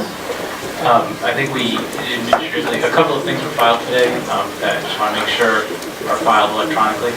The CLF and if you could make sure that those go to the electronic services, please. Are you talking about the materials that were provided at the hearing today? If they intend for those to be part of the record. Okay. Yeah, you can have. If you don't, then.